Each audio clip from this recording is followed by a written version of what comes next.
Whoops. What's up, guys? I'm like sitting here, not even ready to talk. And I was looking for the highlight that said that, and now it's gone.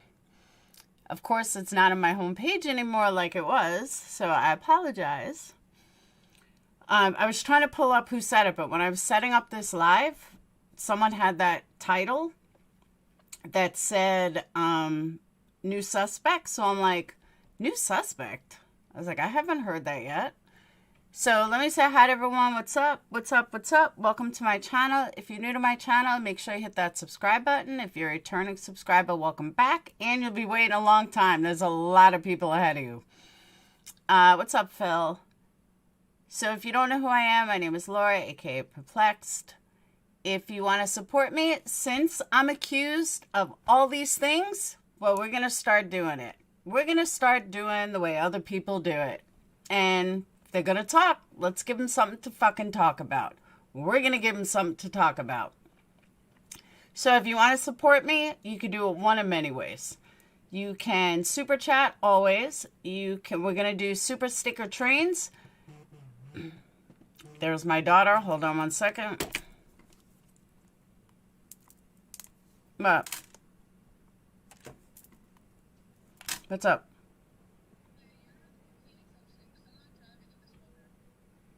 Are you serious? It's raining, Sage. Where's Michael?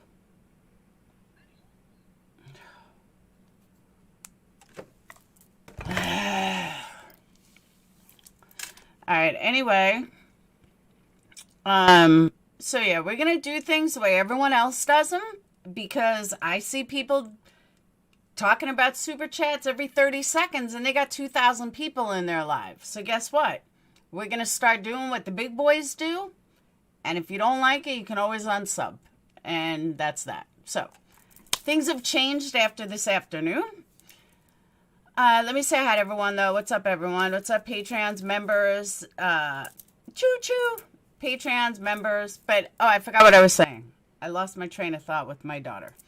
So, let me say that if you want to support me, you can do one of multiple ways. You can, most importantly, you can hit that thumbs up. That is number one important because that is how I get in the algorithm. So if you do like me, you definitely want to hit that thumbs up because that really helps. That's first. Second, you can definitely order a candle and get something for your money rather than just entertainment. And that you can do at energycandles.com. They'll be dropping the link all day. If you want to support my children, you can go to their Amazon list, but you can't scam the Amazon list anymore because that part has been shut down. There's items on there for $5. There's items on there for $500. That's mine, though, the vacuum. You can cash at me at Intrepid Candles with the $sign. You can also Venmo me at Energy Candles. I think it's Energy Candles. I have to double check. But I think you could still get there from Intrepid Candles. And again, most importantly, what you're doing is supporting a stream. You are supporting my time. You are supporting entertaining you with all the work that I put into my channel. And that is why we're here. Before I even start off topic for a second, I was watching Sloan last night. As you guys know, I was supposed to do candles for Sloan and then everything went to shit thanks to my haters. But besides that, we're not even going to go there. But I was listening to him last night talk about the Nick Carter thing. I don't know if it's the way he presented it, but I'm going to recommend you guys listening to him because it was pretty good. It kind of changed my view a little on the way he presented it and the way he thought and the way he talked about it. So just want to put that out there. All right. Hair's looking amazing. Really, Cher? My hair's like thrown up. So I just want to let you guys know when Banfield comes on, I am going to have to let it run and I'm going to have to go pick up Phoenix because my darling daughter doesn't want to drive in the rain. So yeah. And that should be in about 20 minutes. But Banfield will be on, so I'm just going to let Banfield run. And I'll probably have her sit here while I go get Phoenix. So, all right. Now let's get started. Banfield starts in about 10 minutes. So let me, I know, let me add that too. There is a dancer named Twitch who committed suicide. He was Ellen's DJ or something. And it's amazing to me how all these people who seemingly have it all end up committing suicide. So he was the dancer, the funny guy. But yeah, he ended up committing suicide and he died today or last night. His name was Twitch. Yeah, Twitch from the Ellen Show. Yeah. He committed suicide last night or 2 nights ago. I heard about it earlier. So it's pretty sad. Also, Leilani got arrested. There's like 19 charges against her, but I'm going to save that for either later or another night. I want to get into the Idaho 4 because Banfield comes on in like 10 minutes. So now that I got all that out in one shot, what was I going to say? Dawn, do you want to go promote them somewhere? I didn't mind the first twice that you said it, but if you want to promote them, please do it elsewhere. Thank you.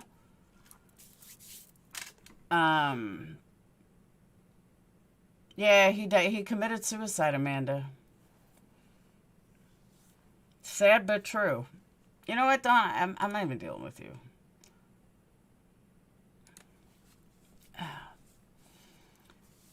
Is he the crazy one? Like the one that was, she always featured, she always talked to, that one? Like the skinny guy, I think that's who it was. I'm trying to think if I realized who it was. Mom don't like driving in the rain. No, my daughter doesn't. She's like, it's raining. I was like, and? So, okay. MHM, that's what I thought. The guy she was like pointed to, referred to, it really is sad.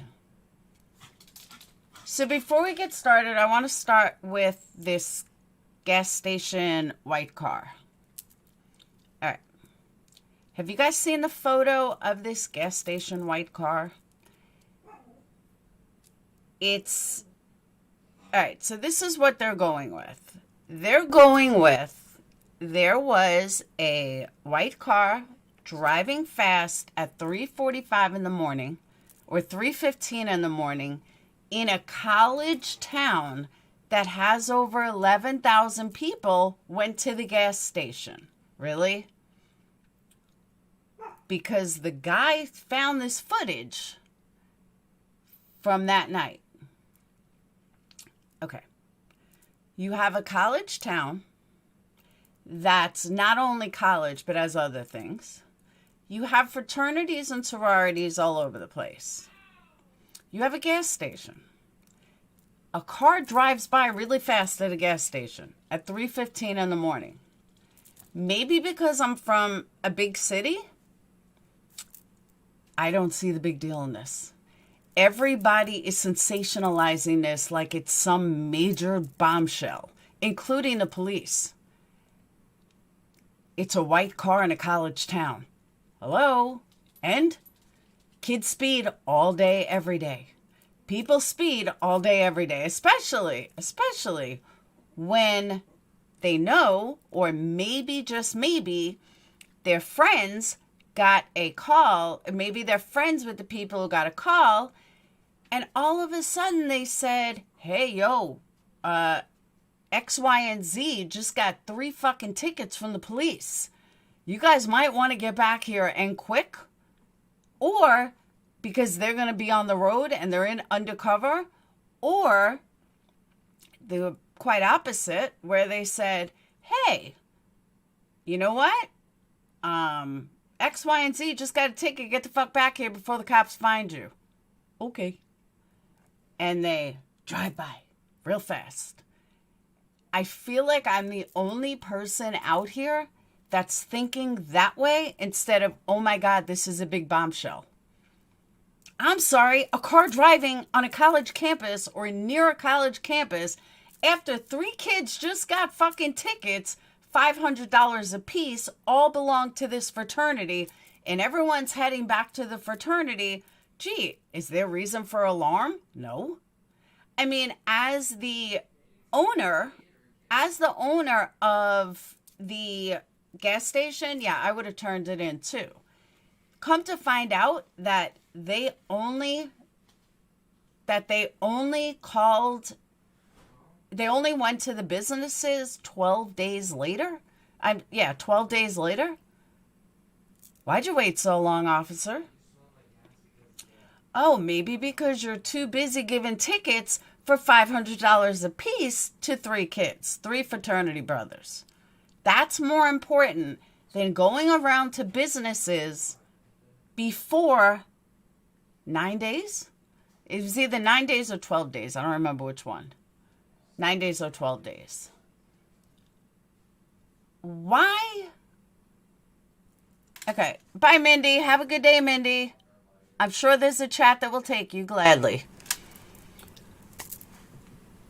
Guys, I'm no hold bars anymore. I'm no hold bar anymore. Believe me. I will fucking delete you and tell you why I'm deleting your ass. Don't need you. Have a good day. Bye-bye. Go find another stream to troll. It matches the description of the one that was by the crime. No, it's the same car. This is where people got confused. The one you're talking about, Amanda, that was the cop car. There was no other car. That was the cop car. This is the one they're talking about. This is the only footage they're talking about. Wrong, Laffy Taffy. Bye. Go find another chat. See you, asshole.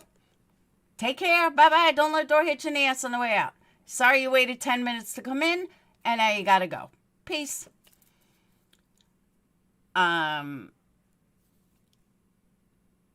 But I see too many people making this into something it's not.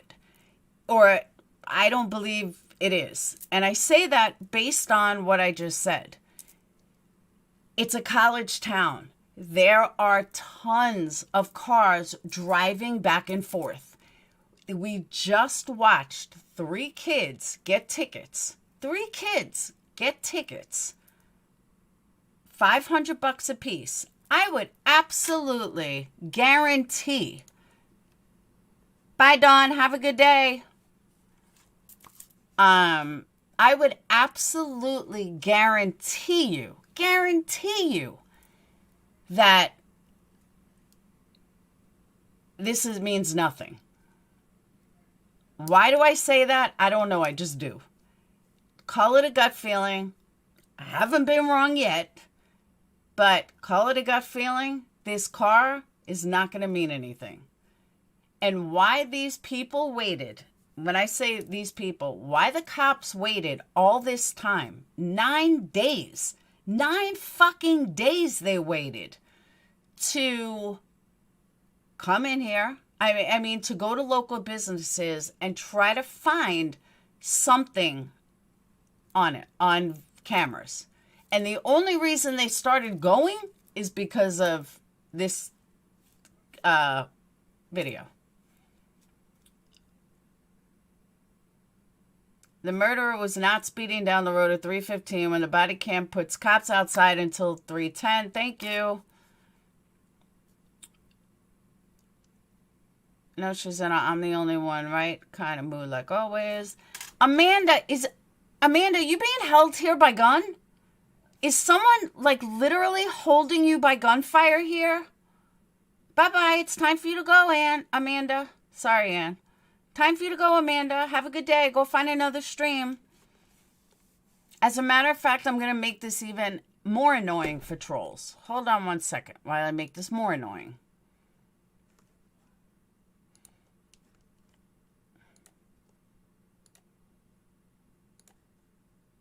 Now trolls will have to wait 20 minutes. And they're going to wait 20 minutes just to fucking be an asshole and get blocked. That'll be fun for them. Honestly, Trish, it's because they keep lying. That's my opinion. I just think they keep fucking lying. They don't know anything. They want to act like they know shit and they know everything and they don't know jack shit. They have released nothing. They didn't even go to local businesses for 9 days or 9 or 12 days. And the cops even turned around. I mean, the business turned around. The vape shop turned around and like, yo, we get rid of our stuff after 9 days. After 9 days. You never came here. What the fuck? How do you not come there? I don't get it. I really don't get it.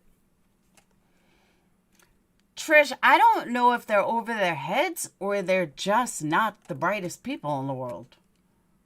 You know, one thing that I've learned about... No, Brandley, I got to get it done. One thing I've learned about this case and about police in general and YouTube in general and overall is that none of them... I'm sorry, not none of them. General public believes that if you're a cop, you must know everything. You must be doing it right because you have a badge. No. It just doesn't work like that. And yeah, they waited until they got $1 million for the case. That's too... Betty, you might be right on that too. But also think about, this is a police department that seems to like to cover up everything. We haven't had a murder since 2015. Well, maybe you have, but you just didn't want to report it as a murder because you didn't want tourists leaving your town. You still wanted that influx of people in your town and influx of tourists in your town. That's why. Hold on, let me put on News Nation.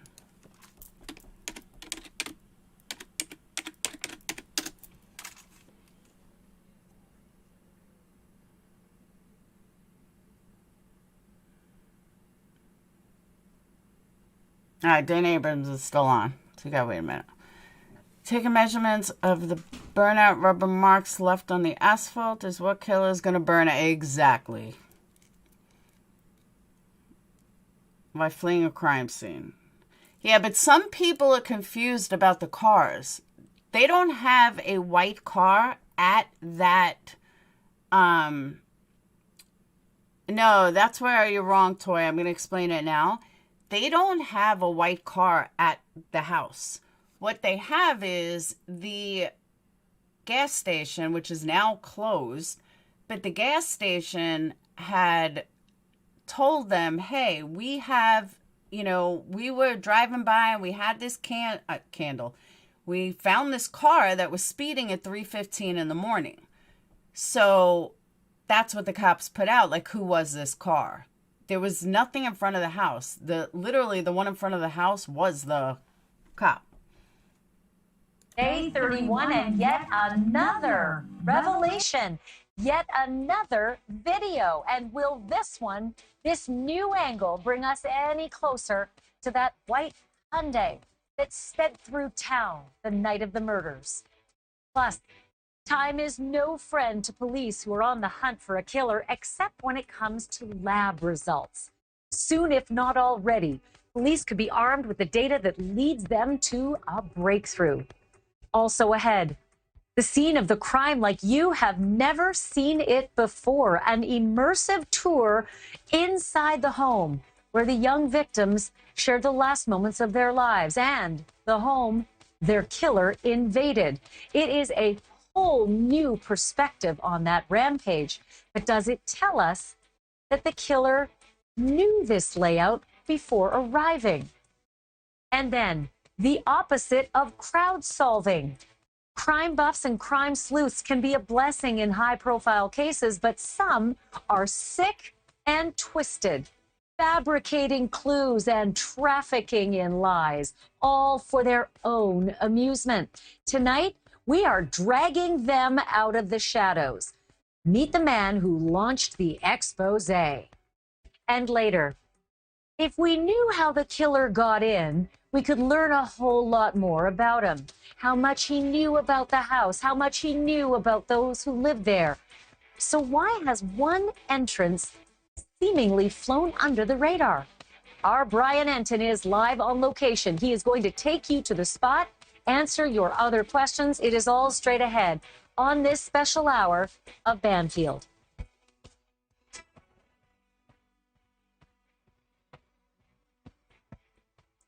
Hello and welcome to our special report on the University of Idaho murders. It's been 31 days, and while police have named 0 persons of interest, we know they have places of interest. And tonight we know of one more. News Nation has just learned in the last few hours that police have confiscated yet another security camera video, this one from a liquor store just a little over a mile from the murder scene. That store is situated in the opposite direction from the gas station that we told you about last night, the gas station whose video was confiscated just yesterday morning. We are now learning that police showed up at the liquor store within the last week, asking for their surveillance video and getting it. What prompted that move is not yet clear, but our senior national correspondent, Brian Enton, is standing by live tonight. He is at that home where so much of the investigation has been focused, but now we're seeing just how far-flung that investigation is going. What more do you know? By the way, who's under Brian Enton? Because they say that Brian, I'm not driving yet. They say that Brian Enton is the senior national correspondent. So who's the junior correspondent? If you have a senior, you must have a junior. Know about that investigative video. Yeah, this was interesting. You showed that map. This liquor store is nowhere near. It's really on the opposite side of town from the gas station that we focused on last night where the surveillance video was of the car. What we know, Ashley, is that within the last week, I don't have a specific day, but I know within the last week, police showed up at that state liquor store and that they got video, surveillance video from the store. There are cameras on the outside of the store that point towards the road there and the parking lot where the liquor store is. And it's a busy area. There's hotels around. There's a couple of other stores. Okay, I know I'm not an investigator or anything, but I would imagine, and I'm being fucking sarcastic. I would imagine, though, that if you're investigating a crime, one of the first things you would do is try to get security video from all over the area. I mean, I don't think you got to be a fucking genius to figure that one out. And yet it took them almost a month. A month. Can someone give me some logical explanation why it would take an entire month for them to go around to local businesses? Just saying. There's one of the cameras right there. You can see the way it points out. And then there are also cameras inside the store. I wasn't able to get specifics about whether police were interested in the video from outside or inside, but I am told that they got everything they wanted and that they were there within the last week. So here's where I get confused. I would have assumed the minute you kill 4 people, you are amscraying as fast as you can in the opposite direction of where those murders happened. And yet, it almost seems as though the gas station's on one side of town, there's liquor stores on another. I haven't been there. So from your perspective, what does this tell you that there's video in 2 different locations that's of interest to the police? Well, what it tells me is... Dennis, I agree. But let me also add in this little factor here. When it comes to the police, I thought this is the same police station. Now, correct me if I'm wrong, but I'm pretty sure this is the same police station from day one that touted how this is going to be so easy to solve. And they have all the evidence they need because the killer was so sloppy, because the killer left so much evidence around. They're going to have this solved instantly. You know what? I think you know why it pissed me off so much. For anyone that followed me during Making a Murderer, that's what it reminded me of. Making a Murderer, when Kathleen Zellner came on the case, she touted the exact same way. I got this solved. He's going to be out within a year. That was 2016. We're now in 2022, and Stephen Avery is still sitting in prison for a crime he did not commit. That's what these police reminded me of on a shorter level, on a short-term scale. And I said, there's no way that after a week when he did not get arrested, when they didn't even have a suspect, I said, this is not getting solved. He was not sloppy. The killer did not leave all this evidence around. This is complete bullshit. And sure enough, it's turning out I seem to have been right. I don't know that we should read too much into thinking that these things are specifically connected to the crime. Number one, Ashley, the video from last night, we went over it so closely, you and I. It is blurry, and we don't know for sure that it's a Hyundai Elantra. The gas station, you see the map again where the video came from last night. So that could be totally unrelated. And then the liquor store, we don't have enough details. I mean, have they just been going to different stores trying to get video? I've told you before, there's a lot of stores here that don't have cameras because there's not a lot of crime here. Are they just hitting up every store that has a camera and trying to see what they can find? Or is there a reason they specifically targeted this liquor store? At this point, we don't know. But it is interesting that they just went there within the last week. Did something cause them to go there just within the last week? Again, things, police aren't giving us those kinds of specifics. And how about the lucky break that the video still exists? We're 31 days out. Everybody knows that video is a finite compilation.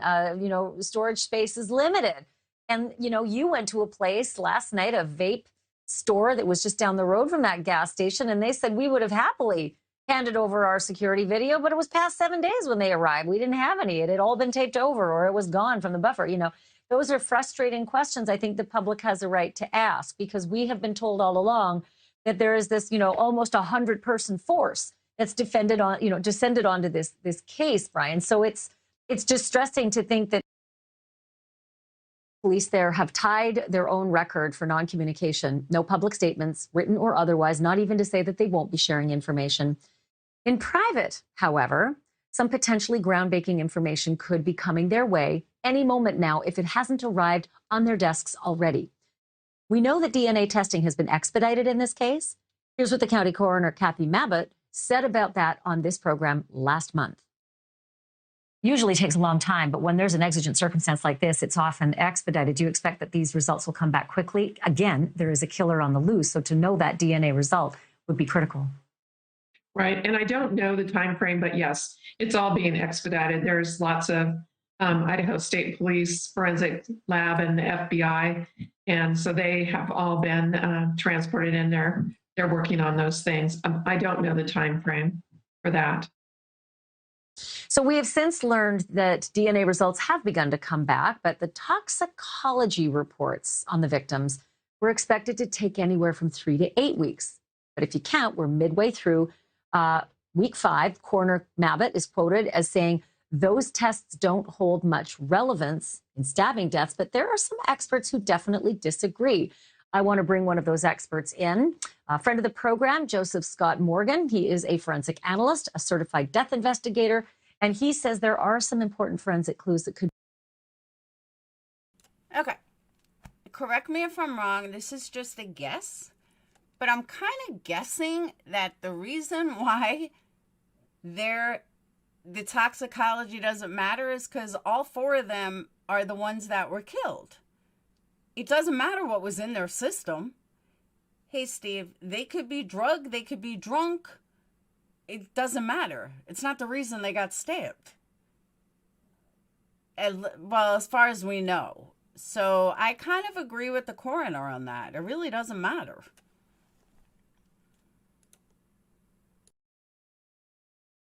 Be revealed in the dead student's blood test. So, Joseph Scott Morgan, I'm going to turn it over to you. Most people would say, we know they died from stabbing. What would toxicology matter? Well, standard toxicology panel in all autopsies is relevant. And the reason that it is that for a moment in time, you get a snapshot of what was going on at a metabolic level in each individual system at the time of their death, essentially it freezes at that moment in time, in a manner of speaking. You can, at a chemical level, you can determine what they had on board at the time of their death relative to, say, alcohol and any other agents that might have been in their system. I'll give you, for instance, for most cases, and every case that rolls through a coroner's office or a medical examiner's office, they're going to draw blood, they're going to take urine, they're going to take some other fluids as well, and they're going to run what is referred to as a standard autopsy panel. And this is going to be your basic spectrum of drugs, cannabinoids, cannabis, THC levels, opiates, even synthetics, amphetamines. They're going to look. All right, before this guy finishes, though, but Amy, what I'm saying is that toxicology matters more, from what I understand, more in the way of if they weren't on drugs, could they have survived? Was the drugs the leading reason why they died? Because, like, if someone drinks too much, they could die from alcohol poisoning. If they got into an accident, let's say they got into an accident and they were very drunk, then, maybe if they weren't drunk, they wouldn't have died. That kind of thing. That's where I can see toxicology being of super importance. But in a case where they would have died anyway, I think that's what the coroner is saying, that the drugs in them or the alcohol in them had nothing to do with them dying. They would have died anyway. I'm just guessing at what the coroner thinks, but what I know about that's usually how it is. So that's why I'm interested. What if they were, but even if they were drugged, they still died from the knife. They didn't die from the drugs. They died from the knife. But I get what you're saying. Look for heroin. They'll look for benzos, anything that might be anti-anxiety medication, you name it. They'll even look for salicylates like aspirin and give you current levels. They'll qualify it and quantify it. Why is this important? Well, you need to know what was in their system at the time of death. Could this have impacted their reaction time? Could it have impacted their judgment? And of course, I've heard a lot of comments online. I don't necessarily agree with them, but that people are wondering if there was any type of drug that might be in their system that would have caused them to be compliant, like, some type of date rape drug or something like that. And I don't think that that's necessarily the case. But you have to have all the information. And I think that you would agree, Ash, that at this point, information is rather scant. So I don't think that it's wise to quickly discount anything, particularly considering that it's standard operating procedure. You need to look at everything that is on board. Makes sense. The other question I have is, we're looking for a killer. We don't even know if 50% of the population can be discounted, male or female. Right. And DNA can certainly tell us that. And I look at this as a possibility. The reason they haven't said anything about it yet is that there are so many foreign sources of DNA in that party home, in the multiple tenants who've lived in that home. It's not a deep cleaning home like, say, a family home that gets regularly cleaned weekly.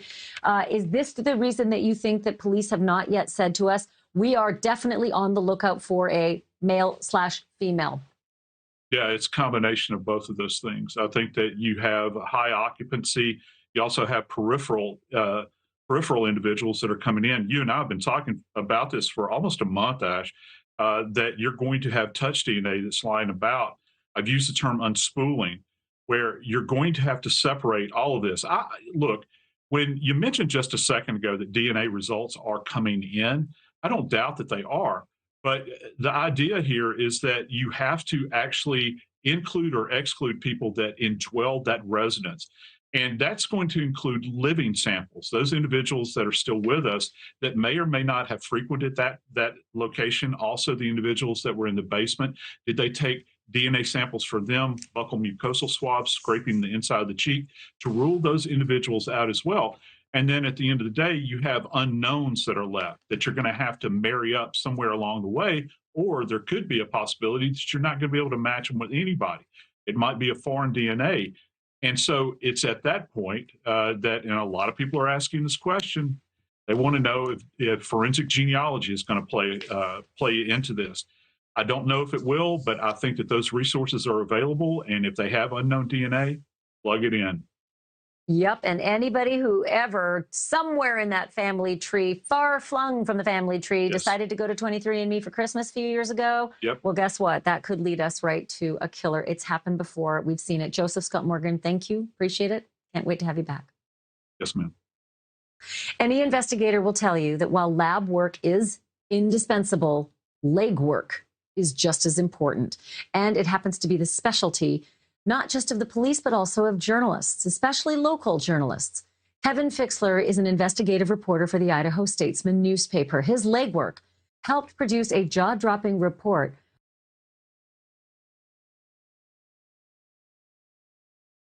I just want to say, so I don't forget, stop animal cruelty. If you live in the UK, she's got an eBay list of things that she sells on eBay for UK people.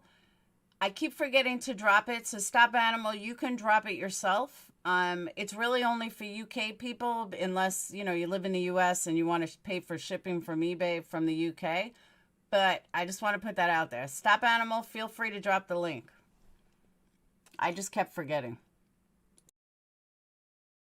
On a scream that a neighbor may have heard on an oddly quiet night on King Road. Kevin, thank you for being on the program. I want to talk to you about that report because it's odd that the neighbor that you had a chance to interview, I believe it's the pronunciation of his name is Inan Harsh.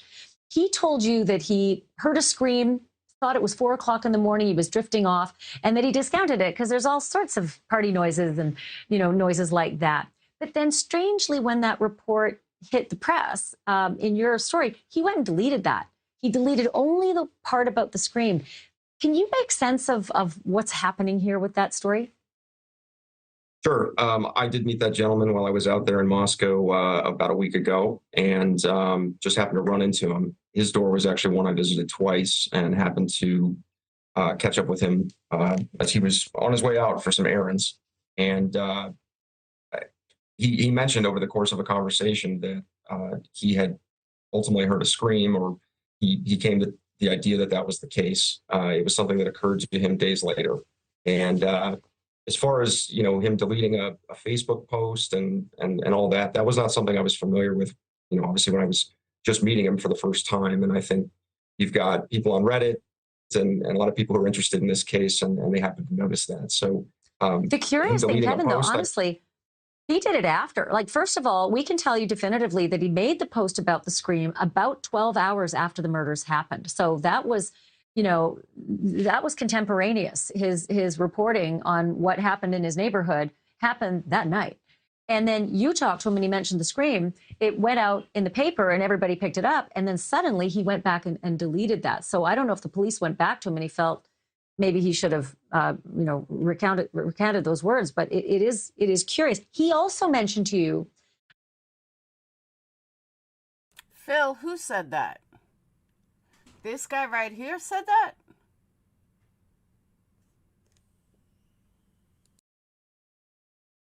Another very interesting detail, it was a black luxury SUV. And subsequently, he has told others that it is a BMW SUV. Did he give you an indication of like exactly where that car was parked and why it stood out to him? Yes. So that was actually one of the details that sort of occurred to him a couple days later after he had originally spoken to police. And he did mention the make to me. We made a decision not to include that information in our story because it was not a vehicle police had stated specifically they were looking for. He said it was a black luxury SUV and then did mention, as I said, the make. It was located, according to him, I mean, he pointed it out to me from his vantage, just, right up the hill from the home. He pointed out it was just parked a few spaces right behind where actually Brian was standing. So it would be to his left, and it's toward the outpoints of that little dead end street. So it would be a few spaces. In this video, it would be to the right, just past the home. So down the street, as you're looking straight on at the front of the home, it would be down to the right. Correct. So if you were staring at the video from Brian's vantage, it would have been to Brian's left, but to the right of the viewer. Yes. Okay. Ding, ding, ding, Billy. I totally agree with you. Totally agree. One quick question. Only have 30 seconds. Right here. Yeah. Got it. Okay, so I only have about 30 seconds left, but I do want to ask you, everybody's confused about the timeline. The police have really, let out that they know from 8 to 9, Xana and Ethan were at the Sigma Chi frat party. Then they're kind of unaware of their whereabouts until 1:45 a.m. arriving home. But then when they spoke to you, they seemed to indicate, no, we know that from 9 until 1:45 they were at the Sigma Chi frat party. Do you think this is like sort of nuanced words or syntax, or what do you make of this, unusual reporting? Because we can't get them to straighten it out. Sure. I think it's sort of an evolving timeline that police are sort of narrowing in. And in that case, I spoke with Idaho State Police spokesperson Aaron Snell in an interview last Tuesday, also with a Moscow police captain. And they clarified for me that indeed they do mean now that between the hours of 9 p.m. and 1:45, that Xana and Ethan were at that party over the entire duration. The thing they're still looking for is any information from fraternity members or anybody who else also attended that party. That's sort of what they mean when they're still seeking information about their whereabouts during that timeline. Wow. Because they even came out later and said, we are looking for the gap in the timeline where they traveled, etc. So I really wish they'd be, a little less clear than mud on these very complicated issues that the public could be helpful with. Kevin, I hope you'll come back and be on the program again. Your reporting's been great, and I really appreciate the clarity. Appreciate the time. Thank you. Kevin Fixler joining us from the Idaho Statesman. Still to come, an up-close and personal look at the crime scene. An online sleuth has recreated every inch of the Idaho student's house, from room to room to room, using a virtual reality program. And tonight, for the very first time, we're going to walk you through that house and let you be the judge. Did the killer seem to know exactly where they were going? That's next.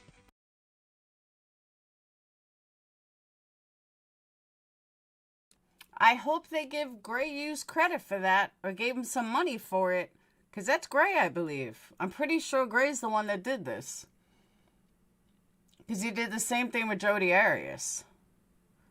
So I hope they gave him some money or give him some credit, not just call him some YouTuber. I mean, they certainly had on Chris McDouche, so I really hope they have on Gray. And not just call him some YouTuber created it. You know what I mean? That's bullshit.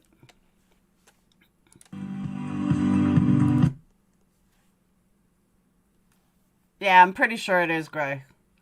I've always promoted Gray's Jodi Arias stuff. He did an amazing 3D with Jodi Arias. But that's what I'm saying. I don't know why. I really hope they have him on or something. I mean, they had Chris McDouche on. Why wouldn't they have Gray on? And Gray's not my favorite person in the world. I think he's an idiot. Not an idiot. He's an asshole. But I'll still give credit where credit is due. Most people won't, but I will. Hang on, it's my son. Hey. Yeah, how come you don't get rides home anymore?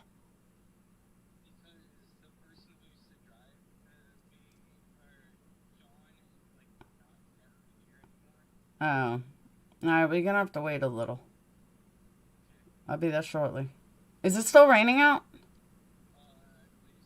Oh, all right. All right, love you, bye.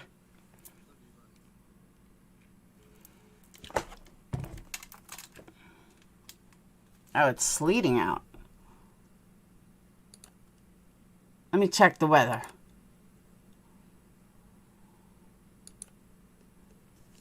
What? I have always given him props. There's no reason not to. But while we're on a break, let's go ahead and show some support for this stream. Hey, Debbie.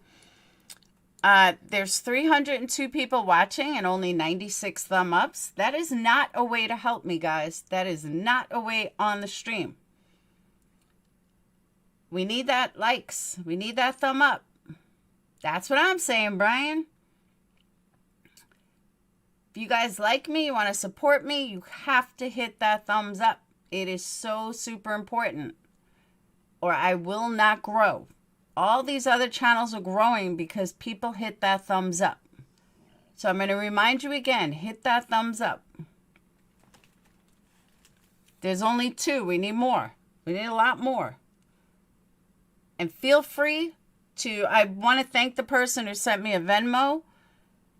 There's only a few people that send me Venmos. So I want to thank you for that Venmo. I want to thank that person for the PayPal. And feel free to start a super chat train. Anybody wants to super chat? What's Mel? Where's Mel?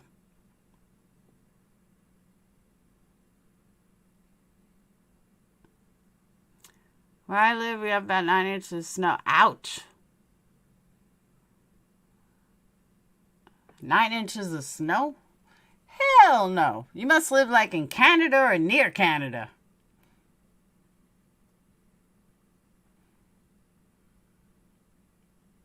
Now, it's still fairly warm here, but it's saying sleet to stop. Sleet to stop. He's coming on News Nation? No shit. Iqbal is? To help if you hit thumbs up on... Yes, it helps when you always hit thumb ups. I see people that have less views than I do with half the amount of subs, and they have triple the amount of thumb ups. I don't expect to compete with people that have 50, 75, 100,000 subs. I don't expect to compete with their, 1,000 likes. But I do expect to compete with people that are on my level that get 700 thumb ups, 600 thumb ups. Come on. If you don't get thumb ups, it means a lot of people are hate watching. I don't want hate watchers. I want real watchers. One thing to see photos from real estate websites or photos that are snapped quickly through windows from the outside, but it is something else entirely to see the entire house where 4 students died, much the same way that they saw it when they lived there. A Twitter user in Britain named Hux has now used a virtual reality design program called Orbix 360 to recreate the inside of the house on King Road in really spectacular detail. I want to take you on a tour. And so let's just begin right at the front door, entering from the parking lot on the ground floor. And as we go through the... All right, thank you, Debbie. Debbie, you're too nice to me. Debbie started the super chat train. I want to thank you, Debbie. No, I'm not going to sing, guys. I want to thank you, Debbie. Anybody else want to jump on board? We are going for 10 tonight. We need 8 more. Thank you, Zelda. Choo choo. I'll definitely do my choo choo.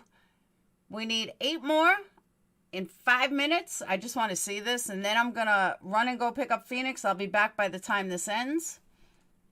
Front door. You find yourself looking basically to the left, and you go up those stairs.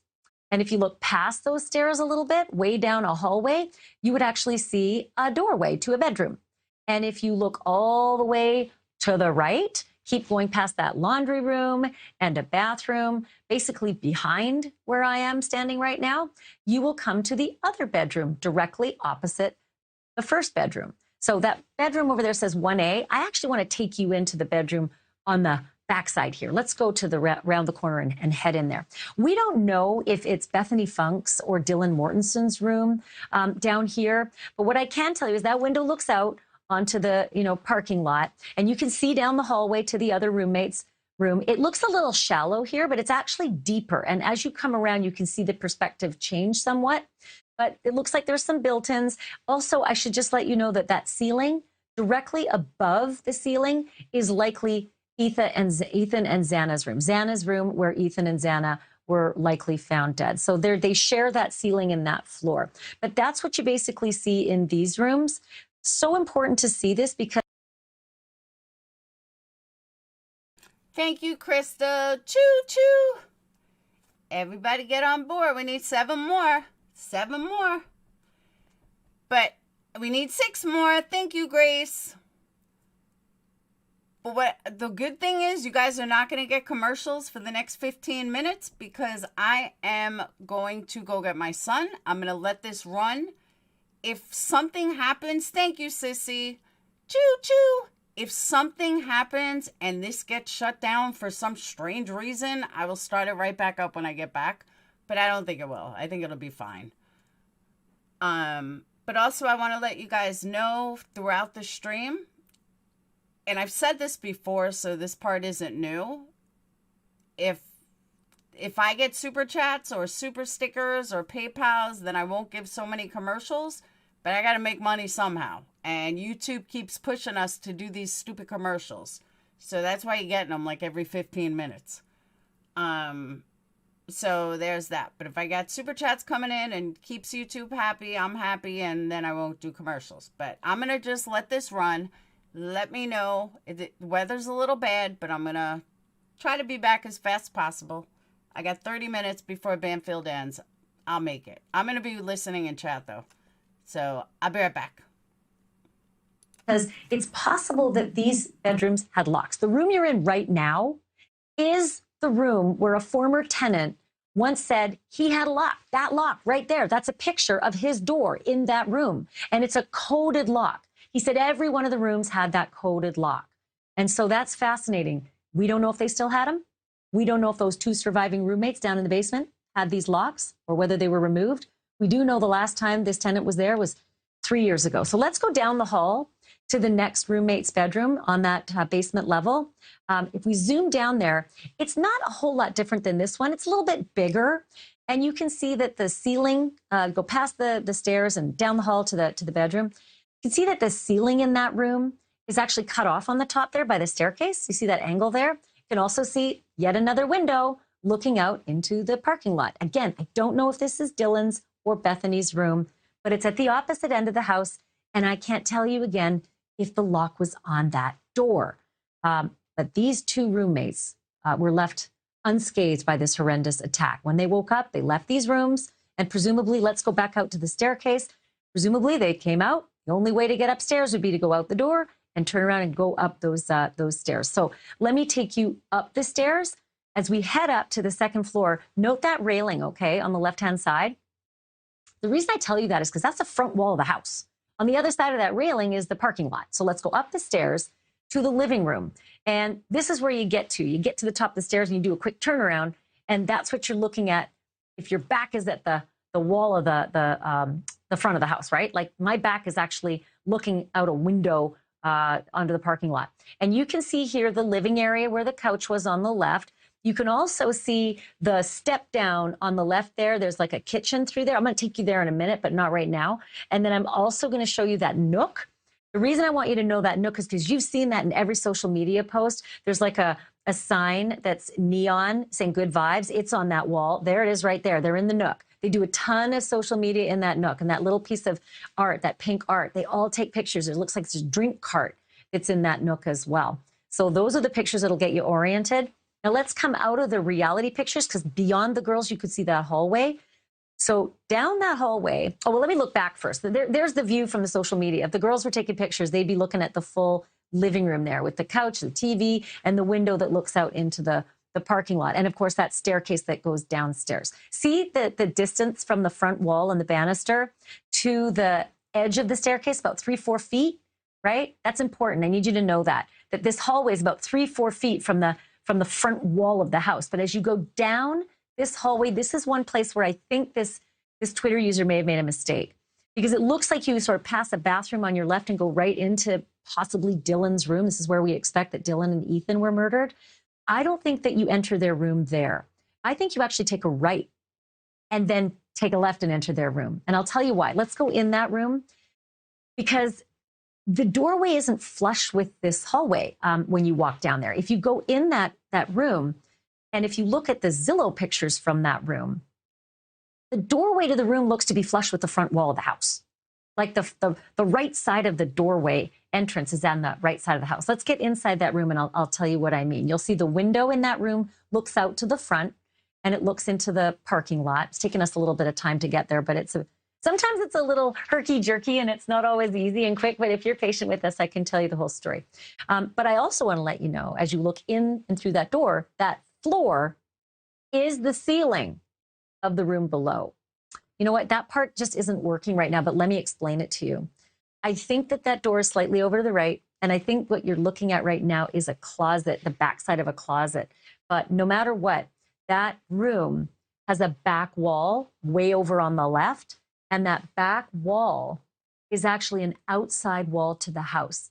Okay, that's important to know because the back wall is likely the wall where you saw the blood dripping out. And I know it seems like a long way up, but that floor is actually at ground level.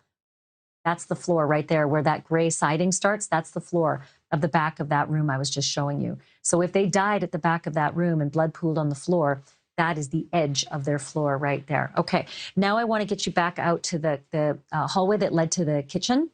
You go back out to the living room, back into the, now that's not the bedroom I was taking you to, but let me, okay. So that is the, yeah, it's a little, like I said, it's finicky. Okay, so now you step down over that beige step there and to the new addition to the house, okay? Out of the living room and that little nook on the right where the social media was, and you step down. You could take a left into the second bedroom on this floor, which we don't believe was occupied by anybody. You could take a right into the kitchen, or you could go up the stairs to the third floor. And you see the little, beside the stairs, you see that gray closet? Let's go over there. Because you jump over there and it seems a little disconcerting, but if you know you're going to be standing beside that gray closet, it'll make a little more sense. I'm not sure if we can get there. Like I said, sometimes it's a little hard to get this thing to move, but that's the,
All right, I'm back.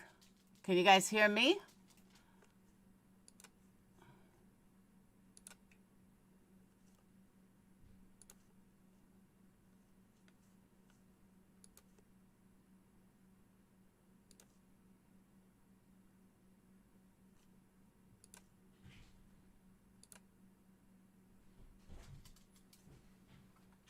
All while staying on track to reduce our carbon emissions intensity in the area.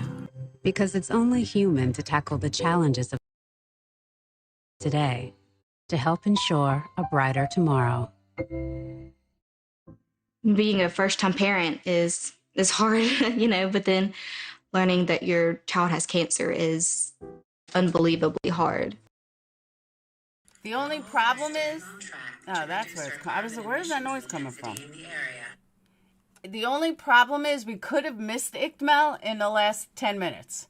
If ICML was on already, we missed it. I don't know why it was circling. Do you have a pen? A what? Do you have a pen? In the kitchen. I don't know why it was circling like that. That was weird. But I couldn't get it back. Ah, that's awesome. Let's go. What do you want? What? Come here. Ow. Ugh. So I hope we didn't miss it.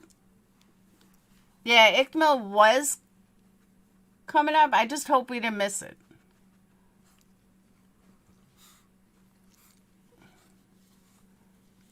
I don't know why the stream stopped like that. That was weird. I should have had Sage come in here. Oh, by the way, I saw your super chat got changed. Thank you.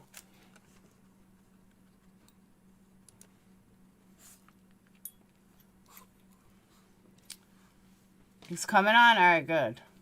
I hope so. Hope I didn't miss it. This is a long St. Jude's commercial.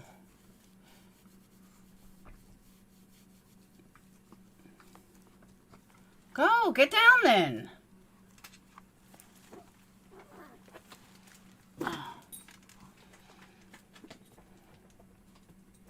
Hey, Kim, how you feeling?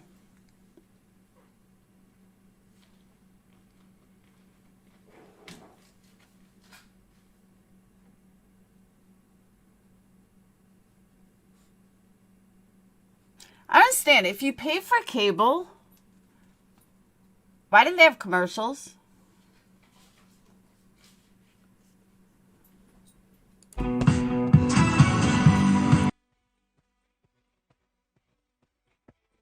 I am joined now by Melvin Cedeno. He called out a YouTuber for what he says was garbage, lies, fake videos about this tragedy in Idaho. So, Melvin, what tipped you off? Can I just tell you, I don't want to be an asshole, but he wasn't the first one to call him out. Just saying. He didn't call him out for 24 hours. I won't toot my own horn about who actually called him out first. Banfield. And, Joseph Morris's video might be a fake. Quite a few things, and thank you for having me on, Ashley. The internet, people had kind of suspicious. They were suspicious about what they saw because there was a previous incident or multiple incidences, like with the Brian Laundrie boat incident, where he took a video from a larger, older video, snipped it down, and then put it out as if Brian Laundrie had just turned on his Instagram live by accident. And so I think even on that TikTok video that he did of the boat incident, it got like 11 million views. It's still up on his TikTok. And so that kind of made me want to pay attention to it because people were emailing me, DMing me. I literally woke up, I think it was Saturday morning, and everybody on Discord was telling me, like, we need to look into this because the audio, somebody found the audio, the original author from where that came from. And it's weird because the original audio comes from, it looks like a domestic violence situation. And so two small parts of that video with the woman screaming, leave me alone and stop it, were taken. It seems like it was modified and it was added to his video. Also, in looking into that, I was trying to find that article, the Daily Mail article. And I found the original article, and it doesn't have the verbiage that he was reading, where it says, but blood-curdling scream they heard that night, which is pretty disgusting for him to even use that verbiage when describing. So what you're saying, Melvin, is he overlaid a legitimate news source like the Daily Mail and made it and legitimized the audio clip that he had put together from different sources, from a domestic violence incident, and then I mean, that's pretty crafty stuff. So my question for you is, because you do a lot of, I got about 10 seconds left, but this gives you guys a bad name. The community must have been really angry about this. Oh yeah, a lot of people upset. You know, even, I mean, I've reached out to the neighbor. He said it was fake. I reached out to the author of the Daily Mail. It was fake. And the true crime community already has sometimes a bad rap for doxing. Come on, I called it out as fake when all these other people, including Ickmel, were saying that it was fucking real. They were all reporting on it, and here I am stating it was fucking fake. Talk about being underrated? Yeah, that was me. Because everyone else was running with it and reporting on it and putting that in their title. I said, no, this is BS. This is total bullshit. Harassing, you know, going down the crazy conspiracy train. And so this is bad. And there's audio of him laughing about it with the Brian Laundrie incident. Yeah, it's horrible. Melvin Cedeno, I am very appreciative that you joined us tonight and that you did the work to call this out. Thank you for that. Really appreciate it. We'll have you on again. Thanks. All right, thank you. I want to go back out to the house right now if I can. Brian Enton is standing by. One of the big questions in this quadruple murder has been, how did the killer gain entry to the house? If you ask Steve Gonsalves, Kaylee's dad, he says that the police believe it was the slider in the back or the window. Can you walk me back to the window? Because it does not get a lot of attention, and yet the police had their sights set on it early on. Yeah, we're in the back of the house now, Ashley. I'm going to step out of the way, and Mo's going to show you. You've got the slider there or here, and then just to the right of it is that window. Can you see the window? I mean, it's dark. Yeah. It's snowy. We're kind of shooting through the trees, but that's the window right there that you're talking about, Ashley. Right there. It's the second floor technically, but when you're in the back, it's ground level. So what's interesting about that is that we had pictures of investigators early in this crime scene, and they were dusting for print. Look at the number of investigators gathered around that window, dusting for prints with flashlights, etc. And did you see a screen that was on the ground at one point? And if you did, was it from that window or was it from the window even further over to the right, to that second floor bedroom? You know, I haven't seen a screen. It's kind of wooded back here, and it's snowed so much since all of this happened. I'm looking down there now. I don't see a screen down there now, Ashley, but it could just be covered by snow. You know, I think that there were some sleuths who had found a screen in some of the images. I'm not sure. Yeah, look at that. We got it highlighted. Look at that. What a crack team of producers. So, Brian, I don't think you can see it, but there is a screen that looks to be lying on the ground. Hard to know if the police took it with them or if it's still there, as you said, covered in snow. But here. Hanging with the gnomes, to be honest with you, no. When I called it out, nobody had called it out yet. Everybody was still running with the blood-curdling screams and how, you know, how this was reported.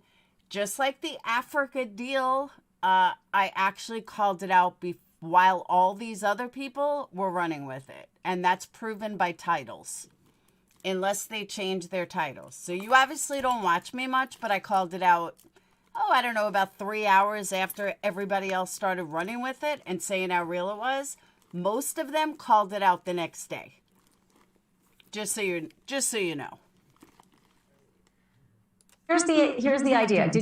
Did they assume that it's possible that that window beside the slider was the key window? And did we see as much attention given to the window over to the right of it, which would have given a silent entry if there's no one occupying that second floor bedroom? Yeah, and let's walk over here, Ashley. We can try to get a side view here, that other window that you're talking about that's just to the right of the window of the slider. So this is the other window you're talking about here, right by the grill. Oh, and there's the screen, by the way. There is the screen right there. That's the screen you're talking about, right? The screen right there. Yeah, drop the banner. There we go. Hard for us. No, actually, Granny, you're wrong, actually. Iqmel didn't call it out first. Iqmel believed in it until I think later on that night or the next day, because he actually didn't call it out until the next day. To see it from, it's hard for us to see from the vantage point. Yeah. I see the screen though. I see it down there. It's next to the grill. And there's another window there. So yeah, I mean, surely they focused in on all these points to see if if this was a way to get in. Yeah, there's the screen. But we know that the slider, which you just saw a second ago, was clearly what seemed to be like a major focus in the beginning of all of this, which makes sense because it's right here. Again, all of this is on the ground, second floor technically, but it's ground level here on the back of the house. And those garbage cans that are beside the slider, those didn't seem to be of much interest. And I'm wondering if you ever saw anybody collect that garbage up. You just never know, right? Garbage is always critical in a forensic investigation. And I got about 10 seconds left. We haven't seen that, but it certainly may have happened in the very beginning. I mean, there weren't cameras on the back of the house, at all times. So it's possible. Brian, as always, just excellent sleuthing, great work, and thank Mo for... I'd have a question, though. Yeah, it does, hanging. Because I get people like you that want to come in here and try to say, no, you did. Yeah, I did. And maybe if people would listen instead of trolling and being assholes, they might see that I know what the fuck I'm talking about a lot of times. So there's that. And just for that, you get a commercial. But what I do want to say, though, is so it snowed a lot since then and didn't really snow a lot then. So were those screens on the floor from the police, or have the screens always been there? Like, that's what I'm wondering. Because the screens are showing a lot of snow. So I'm just wondering, were the screens always on the floor like that, or did the cops do that, looking for fingerprints? Zeroing in on that screen. I've been trying to find it all this time, and I wasn't able to point it out, so that was really helpful. And I see it's also snowing, and it's making Moscow look serene and beautiful, and I hope that gives at least some of the people there some joy, at least for a moment. Thanks, Brian. We'll see you tomorrow night. Thanks, Ash. All right, and thank you, everyone, for being with us. We'll be back here with the latest on the Idaho murder investigation tomorrow night. In the meantime, my colleague Chris Cuomo is coming up next. All right, so it seems like we didn't miss too much. We also have hardly any... that's what I'm saying, gnomes. So since you're so miserable, I don't need miserable people here, so it's time for you to go. Bye-bye. Have a good day. Go to someone else's stream. Thank you. Why don't you go live, and we'll see if you can get 5 people in your live, because you probably can't.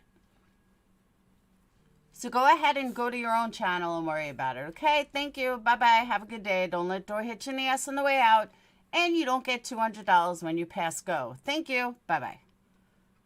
Anyway, moving on. But by the way, last time I checked, 286 people is actually pretty good.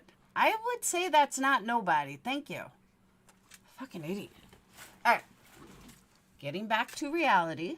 And by the way, Red, thank you. I didn't see it yet, but I saw your message. Yeah, don't forget your candle, gnome. Oh, that's what I'm going to say. You're not going to collect a candle on the way out. Hey, K-Rocks. All right, there was something else I wanted to also go over. Hold on one second.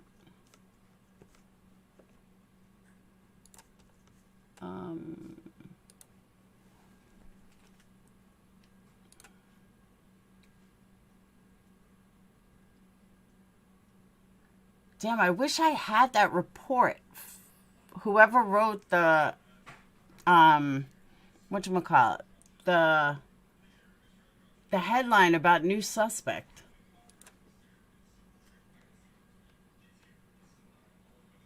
Okay. I think, yeah, this is it.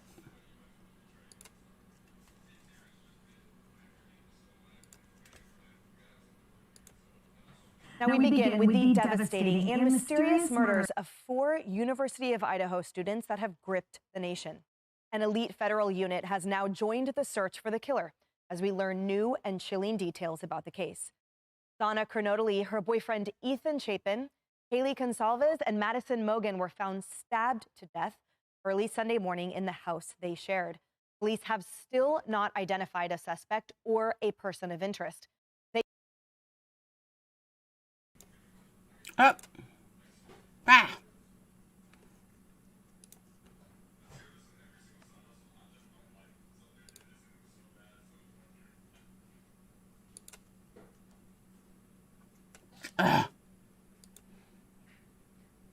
Now we begin with the devastating and mysterious murders of 4.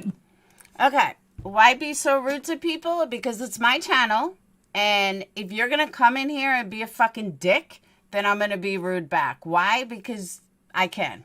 And if you don't like it, you can leave. Bye-bye. Don't let door hit you in the ass on the way out. Thank you. University of Idaho students that have gripped the nation.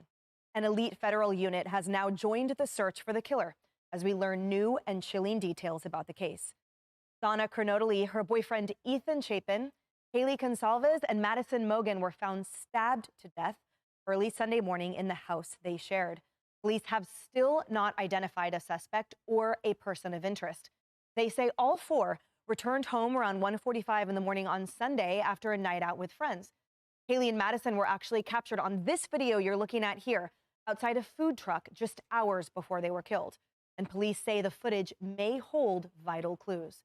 We are also learning that 2 other roommates were home at the time of the murders. Investigators are speaking with those 2 students, with Idaho State Police saying that they are, quote, potentially the key to this whole thing. Meantime, the heartbroken father of Zana Kernodoli has revealed that his daughter's body showed signs she had tried to defend herself from her killer. And Kaylee Gonsalves' sister warned other students on her Instagram account, no one is in custody, and therefore no one is safe. Julie, this whole story, so tragic. The more we learn simply raises more questions as well. And I have to set the scene a little bit because I went to college nearby there, and we would go visit University of Idaho often because it's just across the border from Washington State University. Moscow, Idaho has a population normally of about 25,000. 12,000 plus of that is. It's really not bad here, but you know what I'm thinking? How did these people look so good so early in the morning? Isn't this on like 7 o'clock in the morning? How did they look so bright and cheery? Is the college population. They just had their largest incoming freshman class of all time in 2022. And now, however, the campus is a ghost town, with most students having fled home after this horrible tragedy. First of all, sorority life is huge. I mean, sorority and fraternity life is huge. So obviously it's a party town. A lot of these homes have parties, but that's nothing new. Every college town with a sorority and a fraternity house has parties. But the timeline is really scary because, first of all, Zana's father actually said that they spoke on the phone at midnight. That's the last time he spoke with her, and she was perfectly fine. And now in that video, you see 2 of the girls. They were actually at a food truck at 1:45 in the morning getting pasta. They had a 1-mile walk home. But in that video, this is where I think that investigators are going to find answers, because there were a couple guys that were in the area, kind of off in the distance, silently kind of following them, but they didn't get video of them, obviously, on that walk home. It's also interesting to note that it seems that obviously the edged object, the weapon, was a knife, and that the. Why is she saying they walked home? They didn't walk home. They took an Uber. So why is she saying they walked home? The same knife was used in all of the murders. So the question is, was 1 or 2 people involved? That leads to possibly, most likely, the murder weapon likely was used by 1 person. There could be an accomplice. But if it was 1 knife, the coroner says that that same knife was the knife that was used for all 4 murders. You know, likely 1 knife is what the coroner is saying, that in his investigation, that it seems that the knife wounds were done by the same weapon. So now it's a question of how in the world did they get in? The father says that there's a combination on the lock on the front. So somehow maybe they got around. Hey, I just thought of something. So what if, all right, I'm just going to use Kaylee and Maddie for example, because we know they were in the same bed. And you got to assume that Zana and Ethan were in the same bed or leaned up against the wall or something. But they were both together, all 4, 2 and 2. So if you're going to try, I mean, this is just the way my mind thinks. Tell me what you guys think of this. What if the killer stabbed one, then stabbed the other, then stabbed one, then stabbed the other, and alternated between the two? That would be an easy way for them to, what's the word I'm looking for? I can't think of the right word. Starts with a D. But that would be one way that they could not have the other one move or fight back. If you're just, instead of stabbing one at a time, you're stabbing alternately. And that to me makes perfect sense. That stab one, stab the other, stab one, stab the other, stab one, stab the other. That's the only way that you can make one not run or fight back or anything. And I bet they did that in both cases, in both, all 4 deaths, in both rooms. Disarm, thank you. I couldn't think of the word. Basically, yeah, kill 2 birds with 1 stone, but if you do it alternately, then you're disarming the one that would fight or run while you're killing the other one. It is a smarter, that's what I'm saying, Nicole. I just thought of it now. Incapacitate, disarm, either word works. But that to me, it didn't hit me until just now listening to her. I'm like, you know what? That makes sense.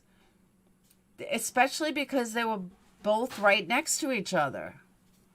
That's a great way to get them to not move. The side and the sliding glass door was open, he suspects, but it's really concerning. And I absolutely think that the school should lock down until they catch whoever or whomever, 1 or 2 people or more. So many unanswered questions. And Kaylee, 3 of those victims are from Coeur d'Alene, Idaho. That's also a small community. And this town, to your point, yeah, it is a college town, but it's small. It is close knit. It was cold there on that night, and there's a lot of sort of really tragic and heartbreaking images coming out of this. The footage that we have, blood dripping out of the side of the home. I can't imagine what these families are going through. And to Julie's point, there are a lot of, I would say, complexities or sort of haziness around the circumstances that we have yet to learn that perhaps are exacerbated because it's a college town, right? If you're out and you're having a beer and then you get pasta at 2 a.m. and you stumble home and you're sleeping late as the roommates, there are a lot of factors here that we don't yet know about for sure, but that might be part contributing to the questions police have and to the fact that there aren't yet any clear-cut answers how the person got in, why X, Y, Z. Right. Yes, which is why, as one of the parents, or I think multiple family members have said, like, there's no room for speculation here. By all accounts, these kids were just kids trying to have, a normal night on a college campus happen. So the speculation, I think, needs to go. As we do on this show often, it's important to talk about the victims, and you've said their names many times. But one of the moms who did a vigil. You know what I've been thinking about too? If you think about the 4chan information that was put out that Maddie was a target, Kaylee wasn't, Kaylee and Maddie look a lot alike. So that's another thing that gives credibility to me to the 4chan stuff. And I haven't followed up with it to see if there's more to it or if anything came of it or any responses from it. But they may have thought they were killing Maddie when they were actually killing Kaylee and then realized they had to kill both. I don't know. It's just a thought. Because they do really look a lot alike. Not a mom of one of these victims, but a mom who knew the victims personally through her daughter, said that they were vibrant and wild, carefree and loving. We know the bright stars they were here on this earth. They're upstairs looking down on us now. Every single one of them are the most amazing kids I have ever met in my life. Every account says kids were just really, really great kids. It obviously should have never happened to them. And what one police officer said is the worst scene he's ever seen in his entire life. My question is your question about this murder weapon. It raises a lot of questions that it was one knife. It makes you think, was there more than one person? Or it was likely one knife, they say, not confirmed yet. But if it was one person, they had to be skilled at using a weapon because one of the fathers said my daughter was fighting back. And to do that to 4 people, if there was one weapon and one person, I would think that at least narrows down a little bit that this had to be someone Yeah. who knew how to No, use that's a weapon. great point, though, regarding it being one person, because one person able to take down 4 people, one of them was a boyfriend. So it wasn't just girls, there was a guy there too. I would have a hard time believing only one person was involved. That's my hunch. Right. And I have to say, there are so many potential factors that can lead to a circumstance where people are compromised in some way. So as we sit and sort of say, okay, well, 4 people on one, that seems clear. Not that that's what you're saying, but there are many things that could compromise an individual. One of the most horrifying attack stories I heard involved a couple where the husband, they were being attacked. The husband was a firefighter and a CrossFit instructor, and yet he needed help from the wife, because in those moments, there are certain injuries if you sustain and that all of a sudden you're rendered vulnerable, you have one hand. Those circumstances are just absolutely frightening, and where you're truly fighting for your life. What does it say to you that the FBI has now deployed this elite unit? We are now pooling resources. It expands then the resources on the part of the state of Idaho into the federal connection, which means not only networking and connections, but also the caliber. It means the resources that Idaho has tapped into now is utmost. See, and Verika, that is my other thing. If the officer said, if the officer said that it was the worst crime scene that he's ever seen, then how did the roommates think that someone was just unconscious? I can't get past that. This has been bothering me since day one. And no matter how much research I do, no matter how much I look into it, no matter how many people I try to contact, I can't get that answer. I absolutely cannot get that answer.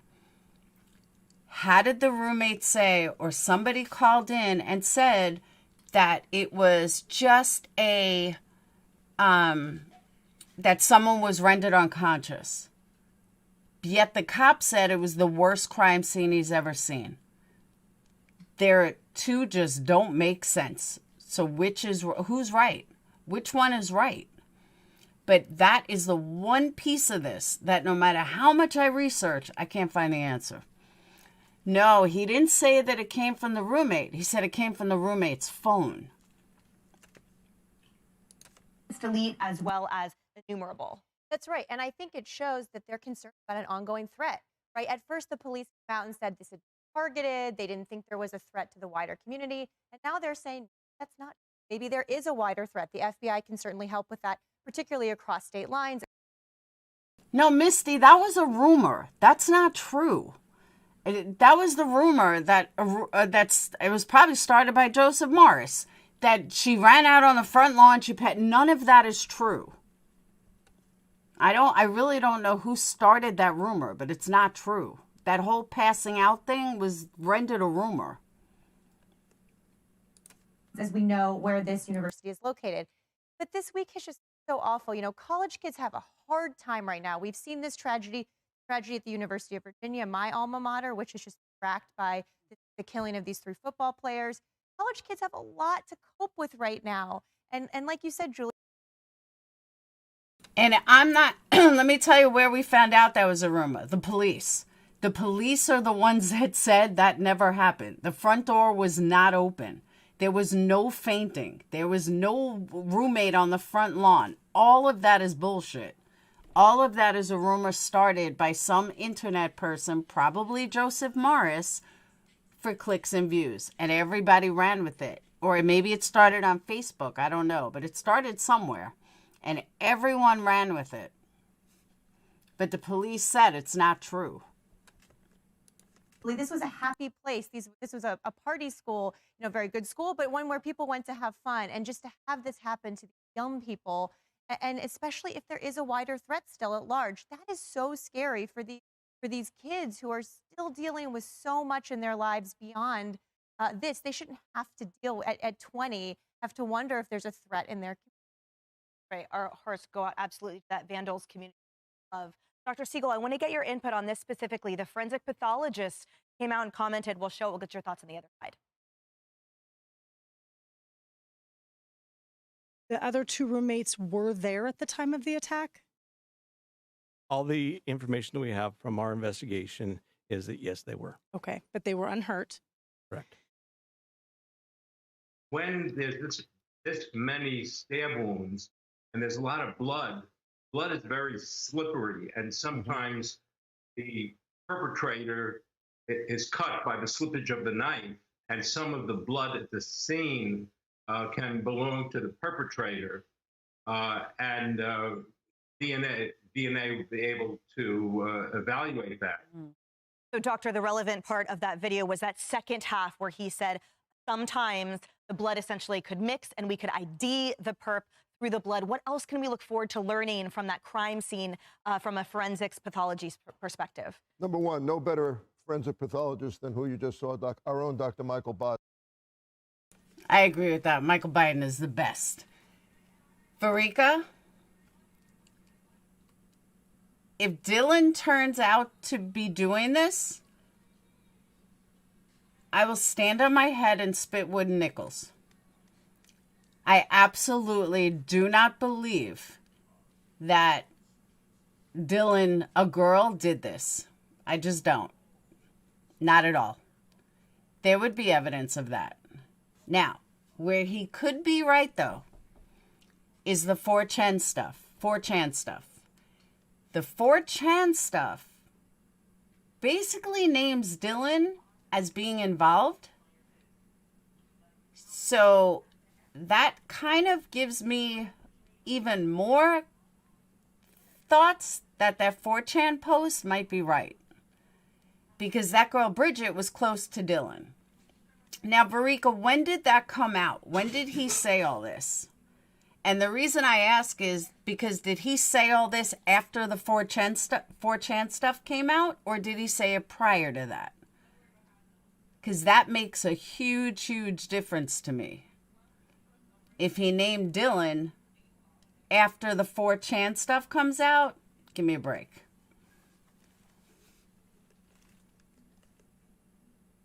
The best in the country. Number two, his point is that DNA analysis is going to tell us a lot. Blood is slippery. We may see some evidence, DNA evidence of one perpetrator or two. To Julie's point, I think two is more likely because somebody had to hold these people. All right, I'll take a listen to it after this. Down while this was going on. Dr. Baden also said we can tell the time of death and we can see if this was over a certain period of time. Was there a sequence? I'll tell you what I've written a lot about, which is the fight or flight response. You're there, and this is happening to you, you freeze. And so that doesn't help the victims, unfortunately.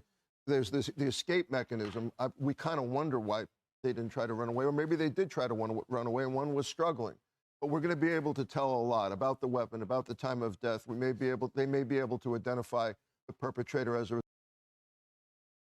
as long as it's before, I can totally, give it a listen. If it was after, I was going to say, yeah, okay.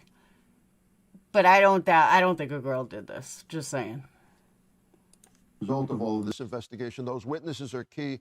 And the other thing Dr. Baden said is the police don't always reveal what they know, Emily, and you know this. Right. So they may know more than they're saying. And I also agree with the point that they should lock this place down. I've been there. This is God's country. You live near there. This is a beautiful place. A shock to suddenly have it interrupted like this. And it needs to be closed down for now. Yeah, absolutely. Great conversation. And Kaylee, I really appreciate your perspective too, remembering those victims as 4 beautiful kids. They're kids. Our heart goes out to them and their. What a clickbait title. That was total clickbait. All right, let me check. Lizzo, where's the trash bag? Okay, you're annoying. No one made a bigger splash than Lizzo. See? He's annoying. What's his channel name?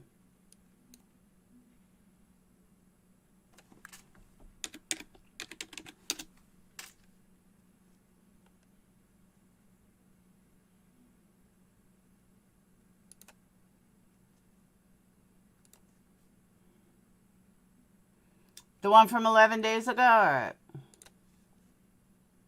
Paranormal True Crime Channel. We're happy to have you guys here. Okay, can I just say something? He's really cute. I didn't know he was cute. He's really cute. I never watched him before. I heard his name.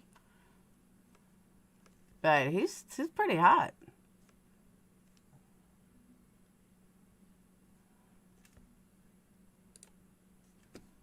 right? Like, I'm not lying. He's cute.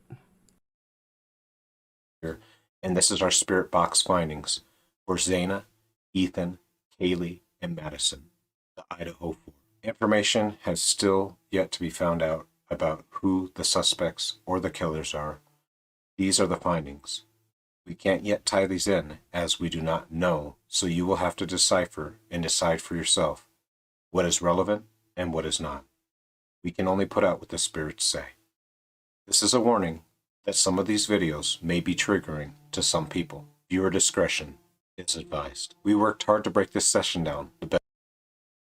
I don't know if he's full of shit or not, but he's good on the eyes.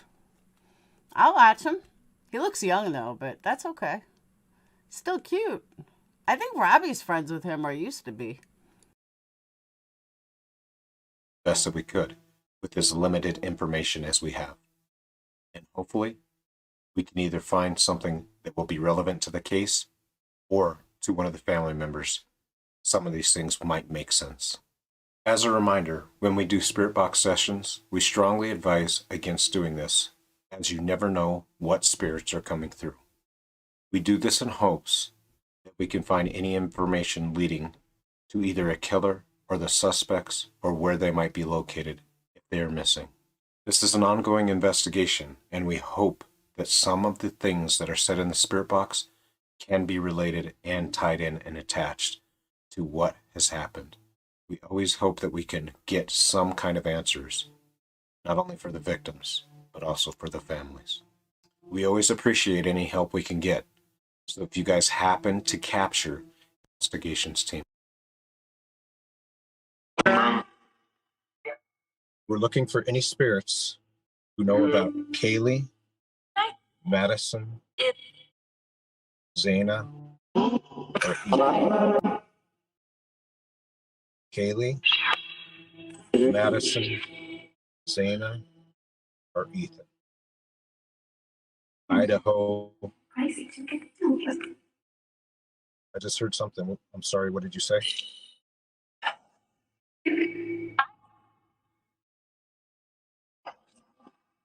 We're looking for any spirits to come forward who know about Kaylee. Let's go. I totally agree. 100% agree with you. Kaylee, Madison, Zana,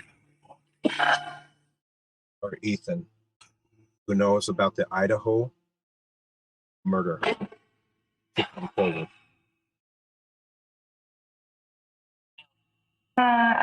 Help her. You said help her. Who was help her?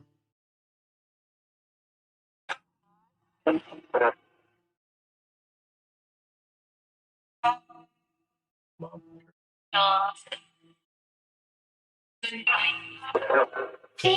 I just heard it say Kaylee. Oh, you said Kaylee. Who just said Kaylee's name?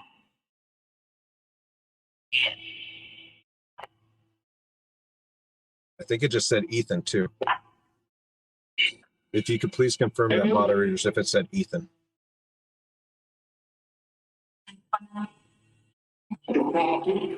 Something dog? I heard dog. I think there is a dog in question in this case too. Like there was a dog there.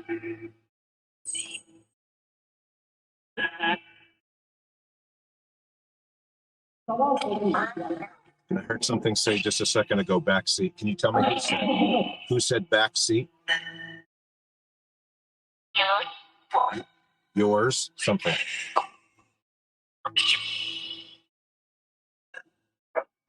Can you please tell us what spirit is currently here?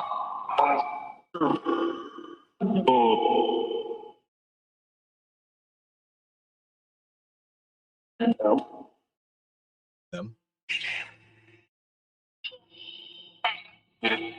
Something did it. Who did you just say did it?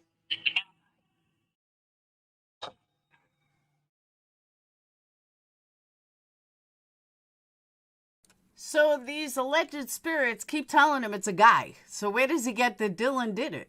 Dylan's not a guy. Dylan's a female. Well,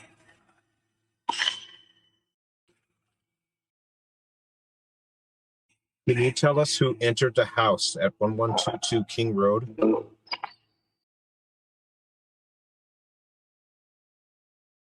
Can you tell us if it was a male or a female?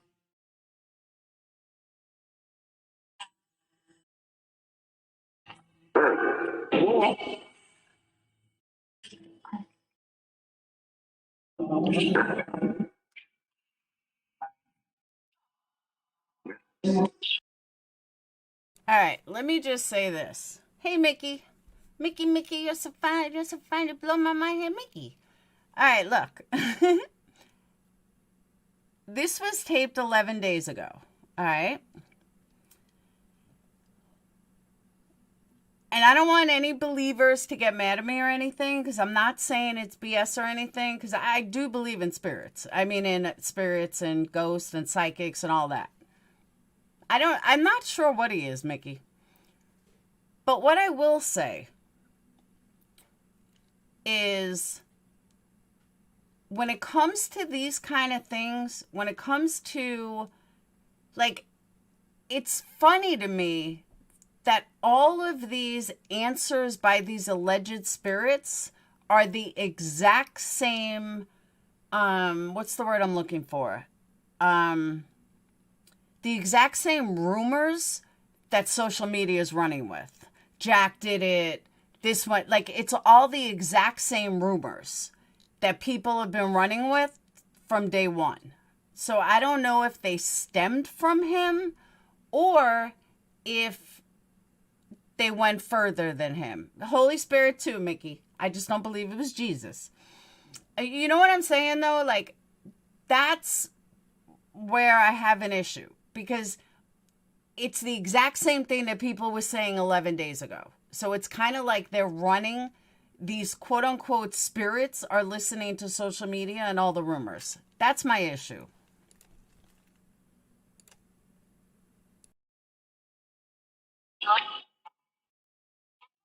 Again, for confirmation, can you please tell us if it was a male or female and how many?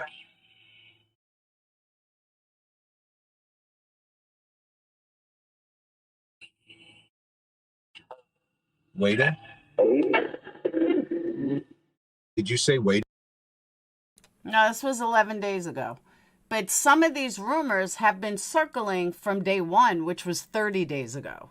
So I disagree. Jack, being guilty, that's so far the one thing that sticks out is Jack. But that's what people have been saying for 4 weeks now. Think about it.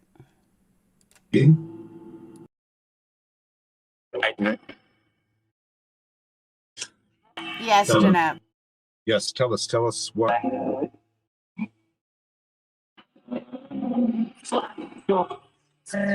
I think it just said Zaina's name too. Did you just say Zaina's name too?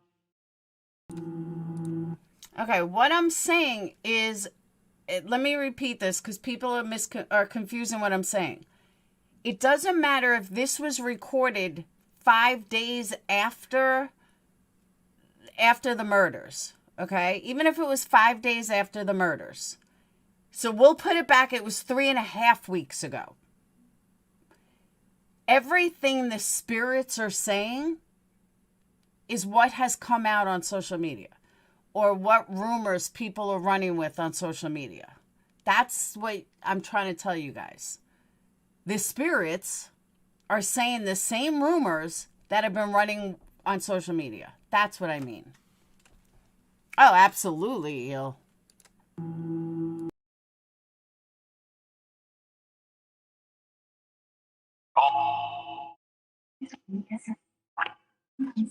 Yes, sometimes. Yes, sometimes. Yes, sometimes. I don't know. Yes, sometimes. What? Did I hear it as a man? Did I hear it as a man? Was there?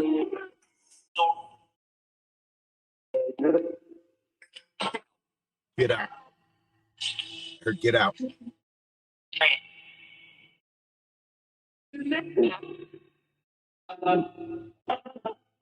God help me. God help me. Are you replaying events that happened?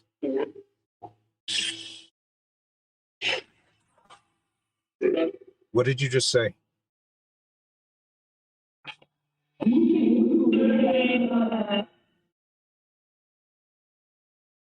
Was any of the victims alive and saw who did this to them? Well, my opinion, Jeanette, and I don't want anyone to hate me or get mad at me, my opinion, this is a tape running backwards because you never hear the same voice twice. They'll say this is Anna, and then a little while later, Anna's voice totally changes. And I've always felt like this was something going backwards. That someone records something with different voices and then plays it backwards. That's just my opinion. What's up, Laura Lee? Something me, something. Her? Who's her?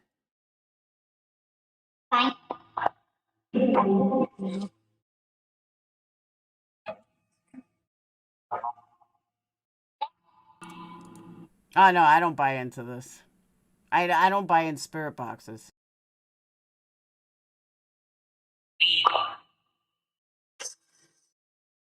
Again, I'll ask. Can you tell us who entered the house at 1122 King Road and murdered Kaylee, Maddie, Zana, and Ethan?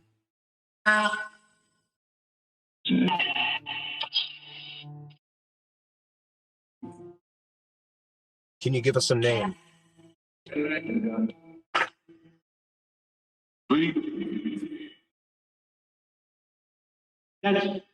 you give us a name of the person who killed them?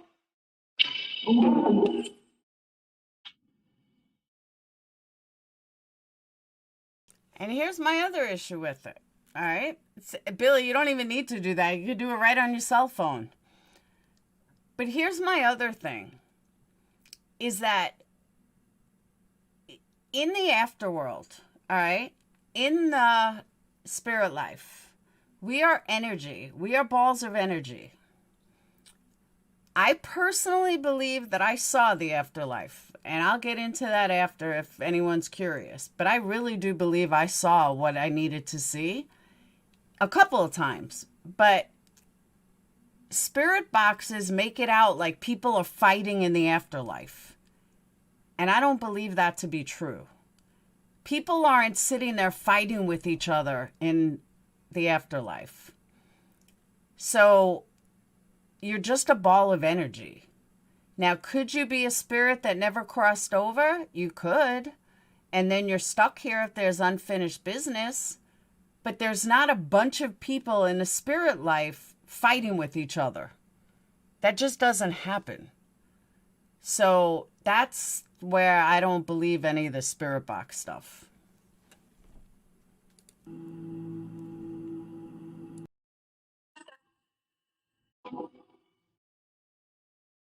Can you tell us if there was more than one killer?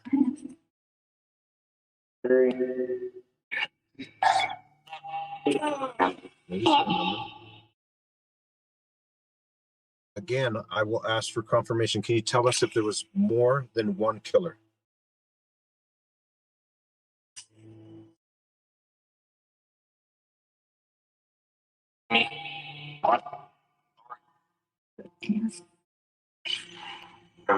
Said yes.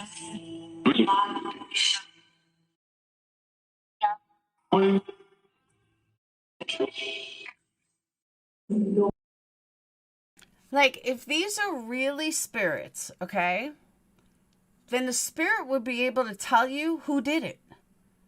If it was really a spirit, and it was really a spirit talking to you, then they could say, so-and-so did it. You wouldn't need all this other nonsense. Yeah, Ethan, exactly, Shelby. Ethan killed them and then stabbed himself. That's basically what this says. But you know what I'm saying? Like, it's just not, it's not answering anything. It's just a bunch of nonsense that makes it sound like you go to heaven and everybody fights and don't speak to this one and don't. It's not like that. That's not what the afterlife is. So that's why I can't buy into any of this. And even when you see like spirits, they don't talk to you. They may be there, but even when you watch real ghost movies, spirits don't talk. They scare you, they move shit, but they don't talk to you. Can you? Something killed them? Did the killer know any of the victims?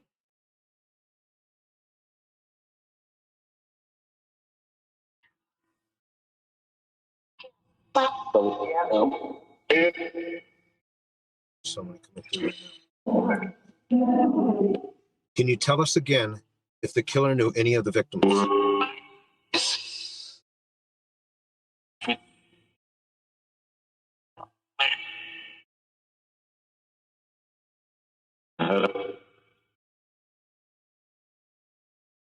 How did the killer or the killer By real ghost movies, I mean documentaries.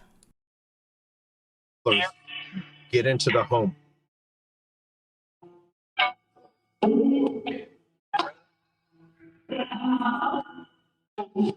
Swear I heard the door. Did I hear you correctly? Did you say the door? Said it again. I don't know if I'm tripping.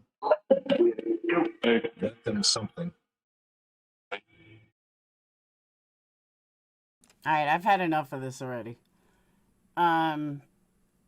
This is like, it just doesn't make sense at all. Sorry, but it just doesn't. Well, this tape was kind of alluding that Ethan did it, which is also ludicrous to me. But someone said this isn't even the right video. There was a video before this, I guess. Is that what you guys saying? There's a video before this?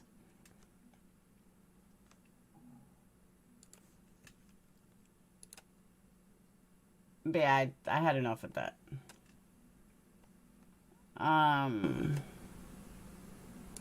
He's still cute, though.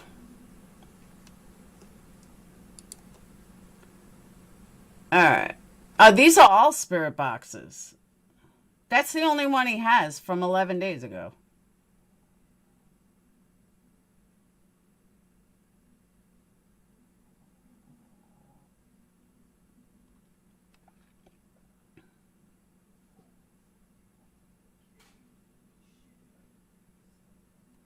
All right, so let me ask you guys a question. For those of you that believe in him, has he gotten anything right? Because it sounds to me, looking at his titles, it sounds to me like he goes with whatever's on social media. Like, I don't know, Delphi. Debbie Collier, Spirit Box says was burned, mentions daughter and boyfriend. Duh. Kylie Rodney, The Findings, says pushed in trunk, warns of karma, which was not true. 3 months ago, Kylie Rodney says the lake's name. We all know the lake's name.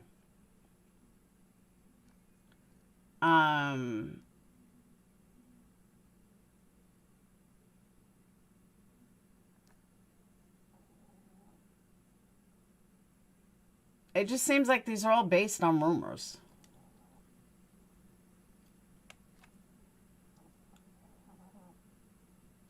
Jean Benet Spirit Box says Patsy did it. Come on.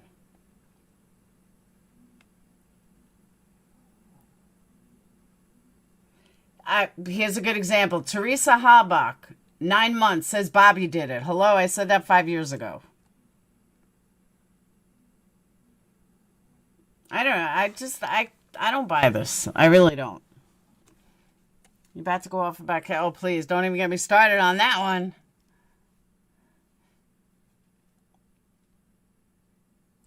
Robbie's the one who brought attention. Yeah, Robbie did.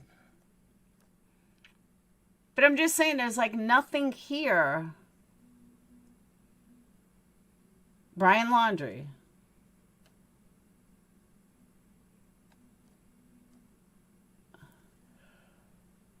Oh.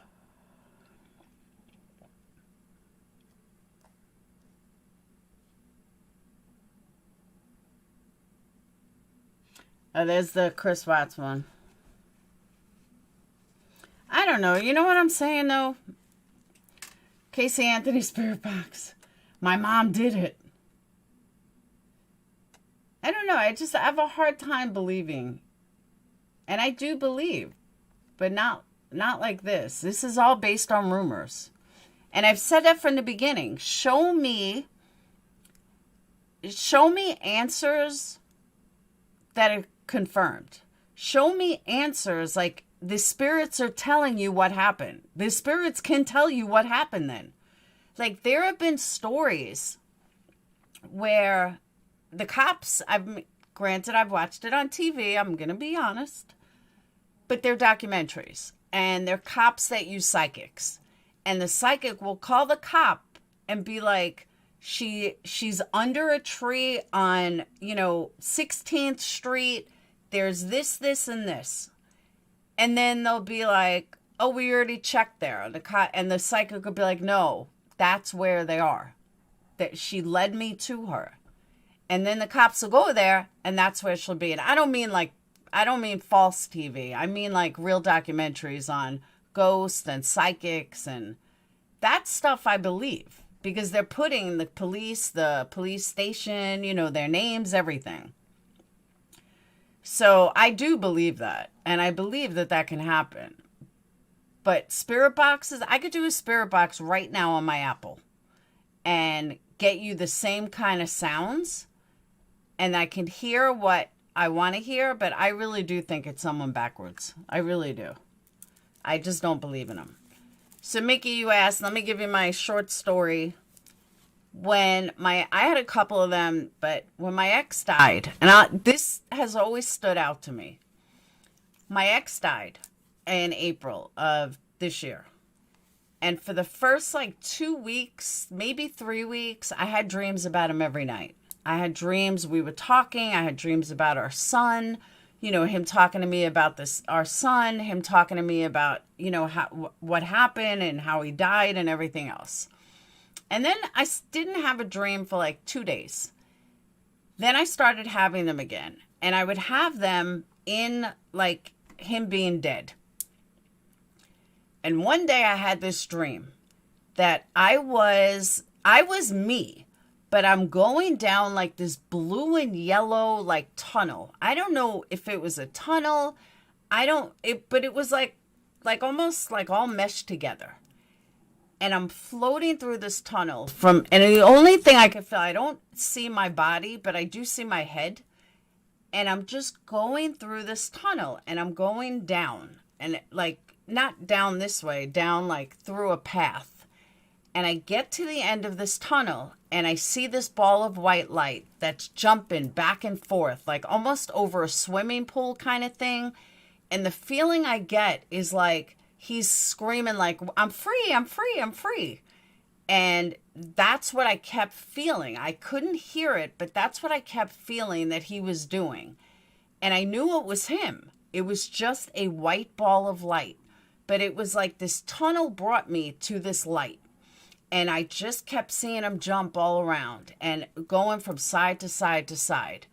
And I knew it was him, even though it was just this white ball of light. And I'm surrounded by blue and yellow. And all I keep seeing is this blue and yellow all around me.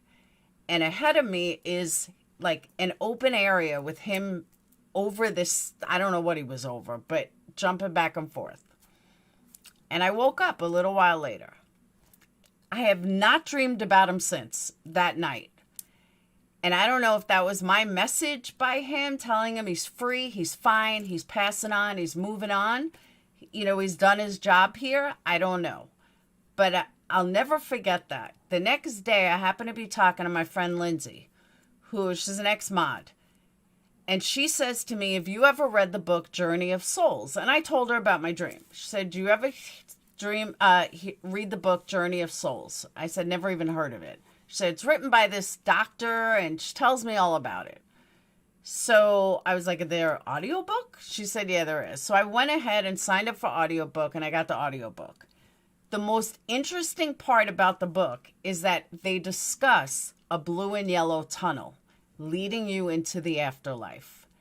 And I literally got goosebumps then, just like I have goosebumps now. because I was like, could I have really have seen what happens? And there's multiple cases in this book that talk about this blue and yellow tunnel and what the colors mean. And I was like, wow, maybe this dream wasn't just a dream. Maybe I saw what happens when you die. I won't know till I'm dead, but the fact that the blue and yellow was so significant, and all of these, there were like 29 case studies, and every single one of them talk about a blue and yellow tunnel. And I'm glad I asked her about it because I just thought it was some wacky dream. But I haven't had a dream about him since. And I don't know, for some reason, after reading the book, I keep thinking that is the afterlife. Like I literally saw, and I didn't go in there because I'm not ready to die, but I really believe that I saw the afterlife. I saw what happens to you before you cross over, before you go away. And nothing will change my mind because that blue and yellow tunnel that I went through confirmed that. But I never went through it. I just kind of was in it. And I watched him, and he was just jumping all around. And that was it. I haven't dreamed about him since. No joke. Oh, Mickey, I remember it. I totally remember it. Hey, Captain. And I've told it multiple times. And I had another dream that I did tell Tyler about God, which both dreams do not connect. Both dreams don't go hand in hand, and they were both about the same person. Hey, Captain. So I don't know. It just, if anybody's interested in the afterlife, check out that book. It's called Journey of Souls. It was really good. Maybe the signs of the Holy Spirit that come into your dream. I have something similar. I don't know. Oh, I've had some weird dreams, really weird dreams. But the fact that I have not dreamed about him since, and I've tried. I've gone to bed thinking about him. I'm going to dream about him. Nothing at all. I can't seem to dream about him at all. And I was like trying to prove that I didn't really see what I saw and that it must be something totally different and it's not what I think it is. But I think it really was what I thought it was. Brains are complex. I would agree with you, but this was too weird. To get confirmation about this blue and yellow tunnel that I had never even heard of, thought of, or anything, to get that kind of confirmation in this book that you go through a blue and yellow tunnel when you go through the other side. And then your soul meets up with, all the other souls. That's what the book says. Your soul meets up with all these other souls and you're like, hey, what's going on? And, you chat and talk. Now, I don't know if any of that is true. But it's just weird because I felt like, looking back on it, I feel like he had unfinished business. And the only way he could tell me that unfinished business was when I was sleeping, was through my dreams. His mom thinks he was in the house once. They, heard his footsteps and everything. And and I asked her recently, I said, have you had any dreams about him or heard about him? She's like, no, I haven't. She's like, and I wish he would come to me.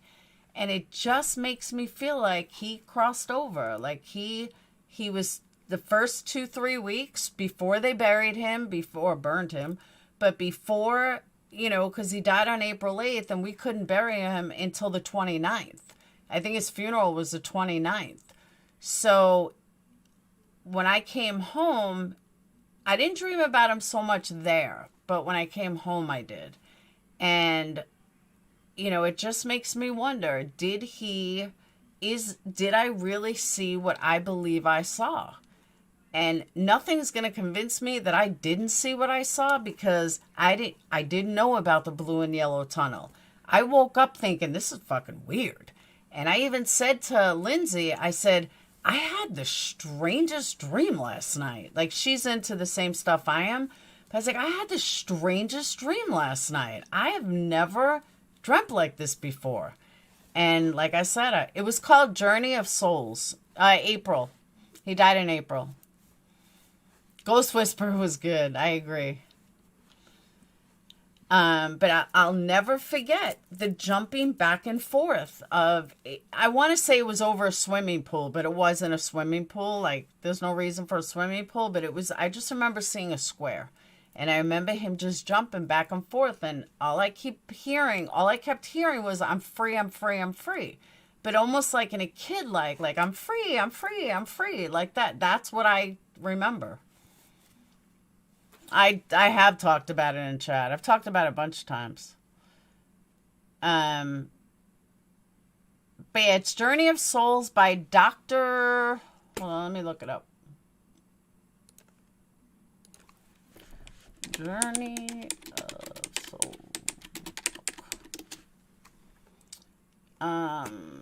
Case studies, life. Michael Newton, PhD. It's on Amazon for $15.99, or you can get for $9.99.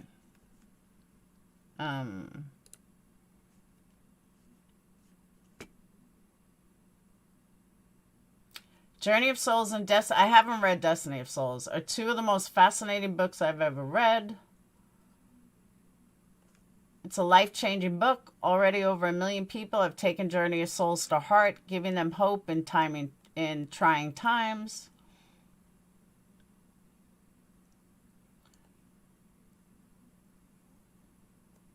Oh, the audiobook is on YouTube? Journey of Souls. Wow. You don't even need to buy it. It's right here.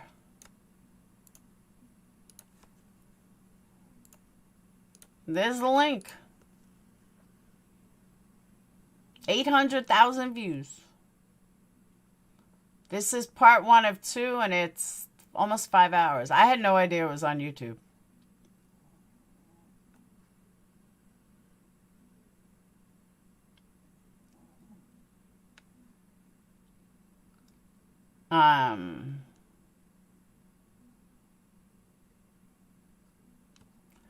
That's wild. I had no idea it was on YouTube. No joke.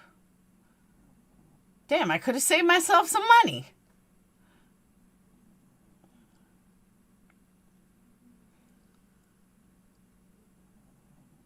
That's good for the ones who want it. Yeah. I did, because I even forgot that I bought audiobook.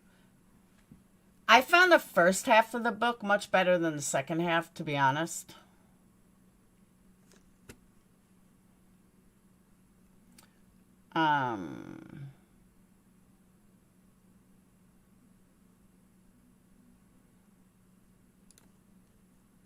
The second half of the book kind of got boring to me.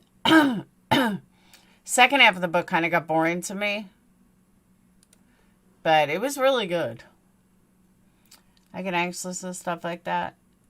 It's just when they talked about the blue and yellow tunnels, like the whole premise of it is hypnosis, and that he put these people under hypnosis. Like, this was done back in the 80s, but he put these people under hypnosis, and these people tapped into the afterlife and what happens when you die. And, you know, certain things they talked about were blue and yellow lights, your spirit guides, that everyone's got one, how when you die you meet up, you get to pick what you come back as. I never really believed in reincarnation until I read that book. Once I read that book, it got me thinking about reincarnation. And like I told Brad's mom, you know, maybe Brad reincarnated. I say that about my father. I don't know what happened to my dad. I never had a dream about him. None of us have ever had. My mom's never had a dream about him. I felt him at certain times, but I almost feel like my dad reincarnated immediately. Like, maybe when you're older, you reincarnate faster, or that my dad felt like all his business here was done and he just crossed over. I don't know. And where do you cross over to? I don't know. Laura Lee, got to back up. That was like 3 hours ago. But the one thing, Mickey, what's interesting though, the one thing the book never mentions is God. It mentions a lot about spirit guides and spirits and the afterlife and where you go and how you meet up with other spirit guides and how you're happy that you see each other again and then you reincarnate into something else. It never once talks about God, and I found that interesting. Heaven is like the University of Michigan. Maybe. Is it really heaven? Is there really a heaven, or is there not really a heaven? And then it talks about how many times you reincarnate is how many times how you work your way up to be somebody else's spirit guide. It's just really interesting.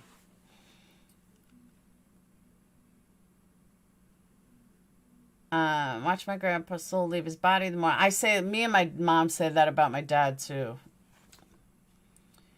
I seen a post for the vanity.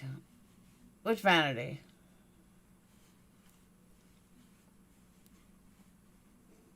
We are like insects in a lot of ways. I couldn't find anything. It's all good. In the very beginning, there was a title when I first went live that said breaking suspect, and I copied it, and I forgot whose live it was, but I copied it, and I was like, there's a new suspect? Who knew? Be careful, but you choose to come back as. Well, there was one story in this book that talked about that this guy was like a real womanizer, and he worked too much, and he worked all the time, and he wanted to come back as a woman, almost like because he was such a piece of shit guy. So he decided to come back as a woman, but as he got older, he ended up realizing that he's the same woman as he was as a man. So he didn't really change anything. It's just really interesting.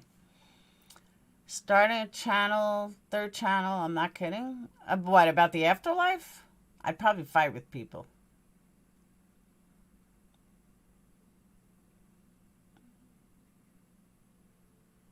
What am I starting a third channel about? White solid form left his body. It's really not dark. It's just my room is dark. And it's the underneath.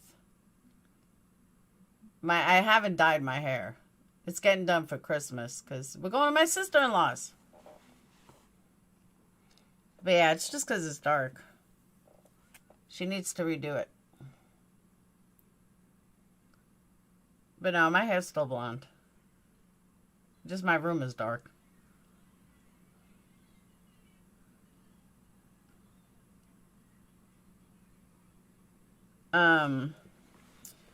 So that's it. That's all I got for you guys. I don't have much more. I think it's too much sensationalism going on.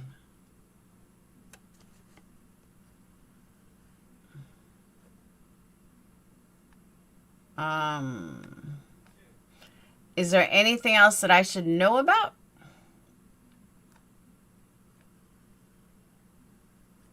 I don't really see anything else.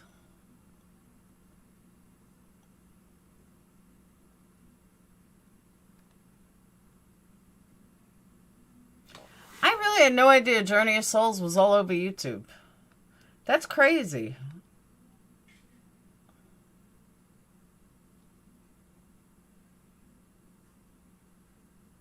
That's absolutely crazy.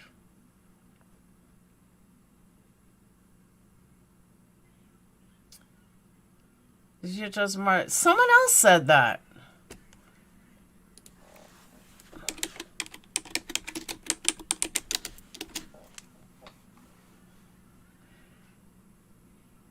Oh, Nerd Report said Joseph Morris has been banned from YouTube.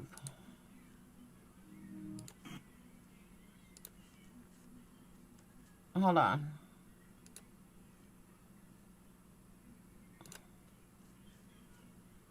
Hey, what's up, friends? This is Lewis here. And we reported on Joseph Morris here on Nerd Report. This guy allegedly faked Idaho 4 evidence. All right, someone not from the U.S. What does VPH mean? You see on the bottom it says 240 VPH and 497 VPH. What is that? In the blue. You got an update there if you guys don't know what happened with the video. Several other YouTubers did the same right there. So he came back today with some new videos Started going, everything was going great for him, and now he's gone. Joseph Morris, the channel is no longer there, as far as I could tell. So Joseph Morris, what is going on? Looking for his channel. There's no Joseph Morris. And we actually believe he's not even on Twitter. Now, this is an old one of his. I believe that's him. I'm not sure. But this is the guy. This guy was bullshitting about the Gabby Petito thing. He was bullshitting about a lot of things in the past with true crime. So maybe now true crimers will think twice. And then if you go on Twitter, let me see right here. Twitter. He is not on Twitter. These are not him. Not him anywhere. So what do you all think? If you guys can find his channel, let me know in the comments. No, it wasn't VPS. VPH. You see the blue? It says 240 VPH, 497 VPH, 18 VPH. I've never seen that before. I don't know what VPH is. I've never seen it on my YouTube. Views per hour? Maybe. But that's not something YouTube does. But you might be right.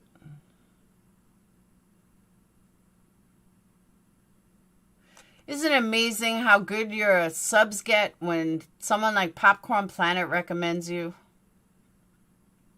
and pushes you?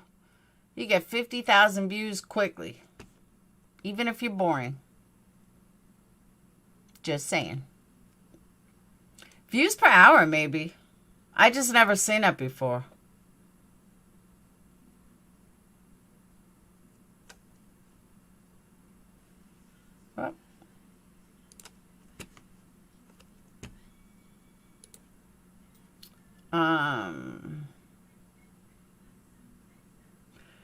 So now ICTML's title says Nancy Grace clues for murder car. What murder car? You don't even know if it's fucking involved. And that, I'm not saying that on ICTML. I'm saying that on Nancy Grace. You don't even know if it's fucking involved. So now it's the murder car? Talk about sensationalism at its finest? Hey, K-Rox. Nancy Grace is a moron. This is why I can't stand her.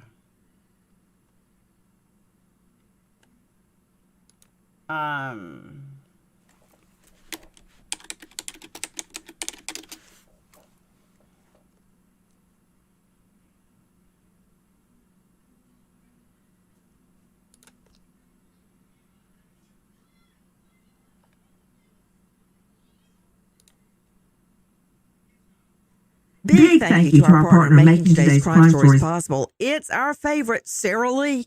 Struggling to feed your family something nutritious and better way to fly instead of being stuck. Better way to fly private. UMO.TV. Friends at crimeonline.com. Detectives collected 8 hours of surveillance video Tuesday morning from a gas station in Moscow, where a clerk saw a white sedan passing by at 3:45 a.m. on the night of the unsolved stabbing deaths of 4 University of Idaho students. An overnight assistant manager told Fox News Digital that she's been reviewing the tapes a little bit at a time over the past. Oh my God. A car drove by at 3:45 in the morning on a college campus. Stop the presses.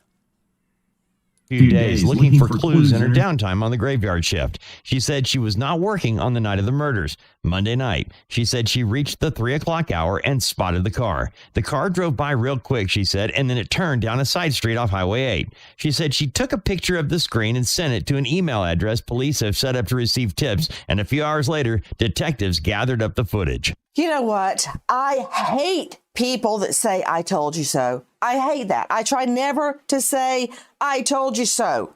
Got an all-star panel, but first I've got to go to Cheryl McCollum, forensic expert, founder of Cold Case Research Institute. She's at coldcasecrimes.org. We fought in the trenches. I as a prosecutor, she is a forensic expert for 10 years and more.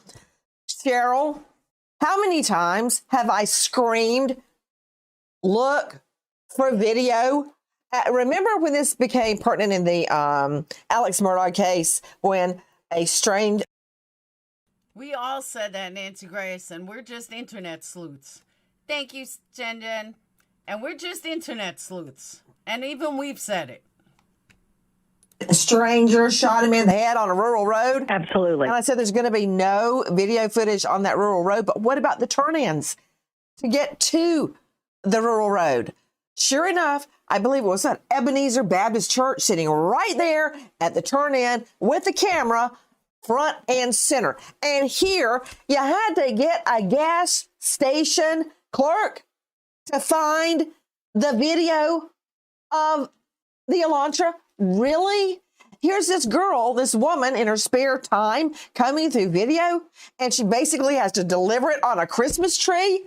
I mean, just thank God we've got the video, Cheryl. Thank God we've got the video. But Nancy, even more specific, on your show, I even said, I'm looking at the camera right now on my phone. I can see the gas station. Yeah, you did. I mean, should we just, you know what? We should start downloading crime stories and uploading it onto the FBI website, for a piece sake. Guys, not only do I have Cheryl McCollum with me, I'm not suggesting they're not good. They're fine. Believe his wife, somebody he keeps calling honey on the video that he has, and the interview room. And it is, I've spent way too much time on the interview room. He's director at the Cold Case Foundation, former homicide detective. You can find him Cold Case Foundation. Oh my God, I want to fucking puke. For real. I want to puke. Here we go. Touting Chris McDonough again. Oh my God. Nation.org. Chris McDonough. Question. And Fox Nation, if you could show that video that we're talking about that was obtained from the gas station.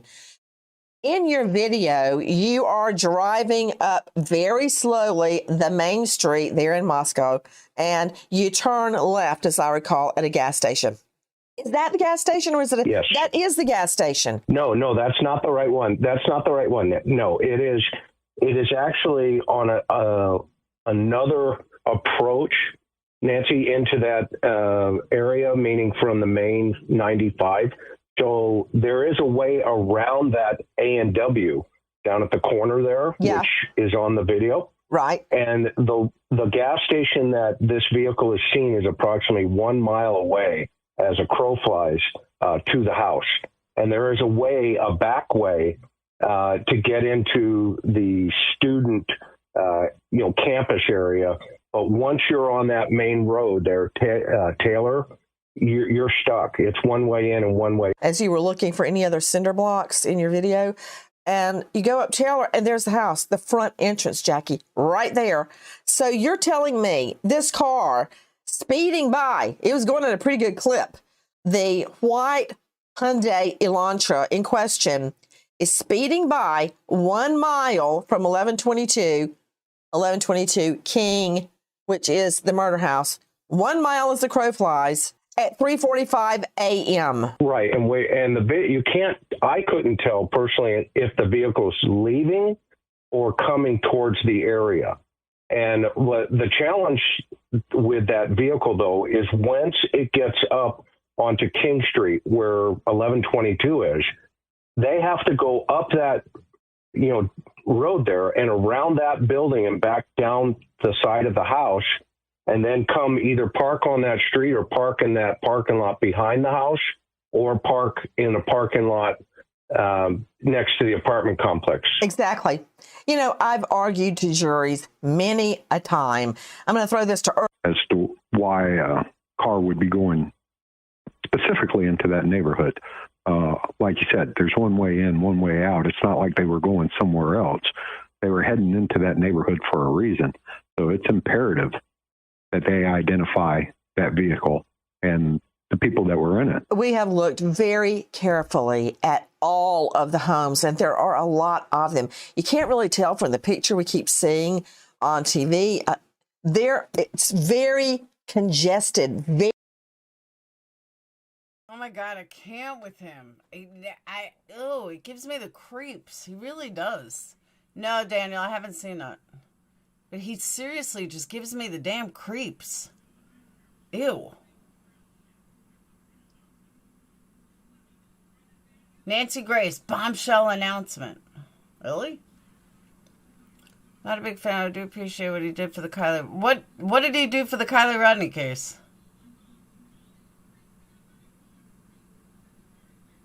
Laura Lee, I'm the same way, but he's nothing but bullshit. He's just total bullshit. Which channel, Daniel? I was gonna get off like an hour ago. You guys got me going down all these rabbit holes. What channel?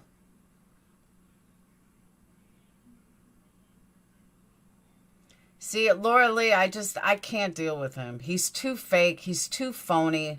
He's just an asshole. He's got to be involved in every single case. Thank you, Mickey. That's what I said. It's not a big town. They can look, see if the car is... They don't know the plate either. The guy, it could be totally unrelated. That car could be, it may not even be a Hyundai Elantra. That's what it's called, True Crime Channel.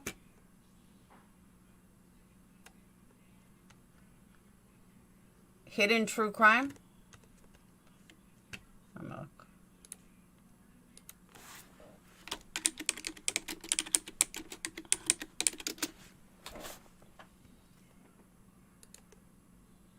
We were set up in our first. Hidden True Crime is interviewed by Dateline.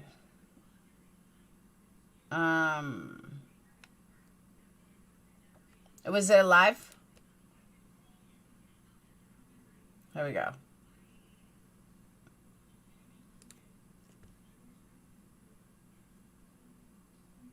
Oh, is this that Lauren chick?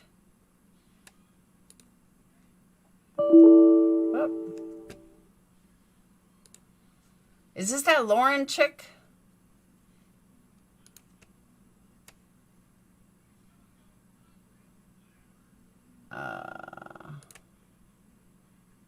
My internet froze.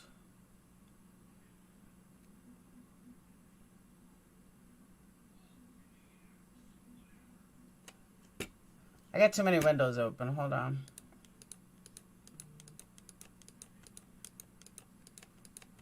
I never shut down Windows, so I end up having like 1,000 windows open at once. And then I wonder why my internet shuts down. So far, I've closed out 4 layers on just one screen.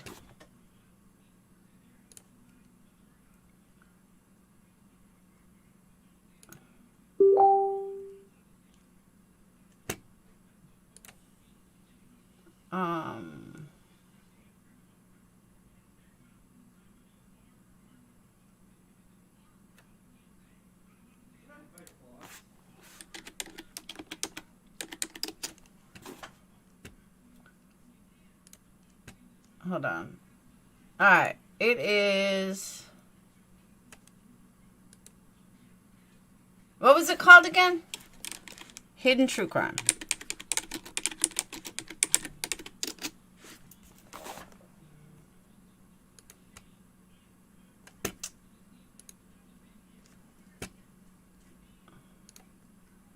All right.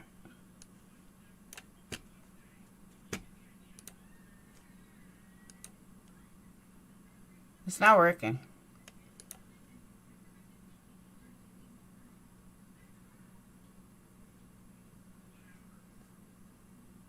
I think we're going to have to save it for tomorrow because my internet's not working. I mean, I can't get anything to pull up. It just keeps spinning. Let me see. Let me try it over here. Nah, I can't get anything to pull up. I'll look at it tomorrow. I'll go through it tomorrow. but I can't get anything to work. I'll show you guys. I got like an error because I had so many windows open. But that's all I keep getting. New tab circling. No matter how many times I try, I can't get anything open. That's what I'm saying, Mickey. We have no idea. It could be someone totally unrelated. Absolutely, Billy. Yeah, it's not working. I'm going to have to restart my computer. So, I guess this was a clue. We could say wait. See what happens.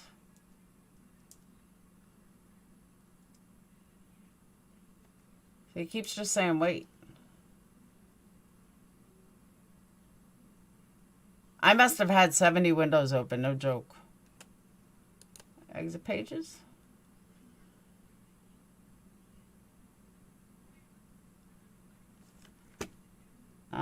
Try something else. Let's try this.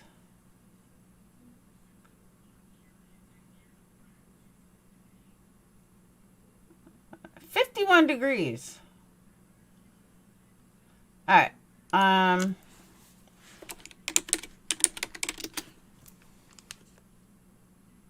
right, it's working here. I can get it here. Why'd Molly come up? Candace Wells? From a year ago. I don't know why that came up. Alright, hidden true crime. I guess it's Google.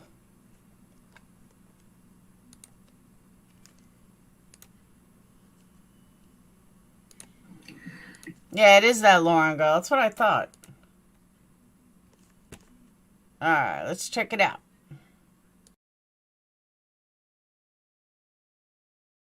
Hello, everyone. This is Lauren Matthias. Please subscribe and hit the like button so you can get these unexpected live streams of the 4 victims who lived on King Street. And I thank you for being here. The crime on social media, and share what you remember from that night. Is that a good place for us to start right now? Yeah. Yeah. Okay. So, I work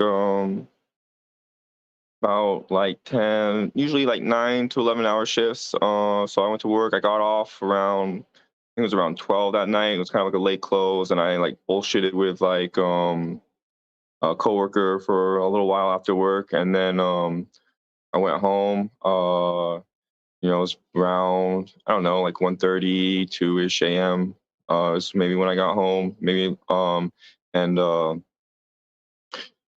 always like kind of hoping that I have like a parking spot right in front of my my door when I get there, because like lots of times on campus, there's like parties and like they're pretty full. And so like this time I noticed that like, I don't know, it wasn't really any cars as usual. I was like, cool, I'm gonna get a nice spot right in front. And there was I did, and I saw like this sort of like kind of like decked out like luxury, like I thought it was black SUV, maybe like a Beamer or something, and it had like rims, tinted windows, and I was like, oh, that's like a pretty cool car. And then like coming out, like I noticed some like plates from like Arizona, I want to say, or Montana. There's kind of like it's like I'm always like kind of curious what kind of like different plates are like around and stuff, because usually you just see like Idaho, especially in like my parking lot. And so like I came in, and it was like surprisingly like pretty empty that night. Like none of the houses and like that on those like 2 streets were having parties, which was like kind of unusual.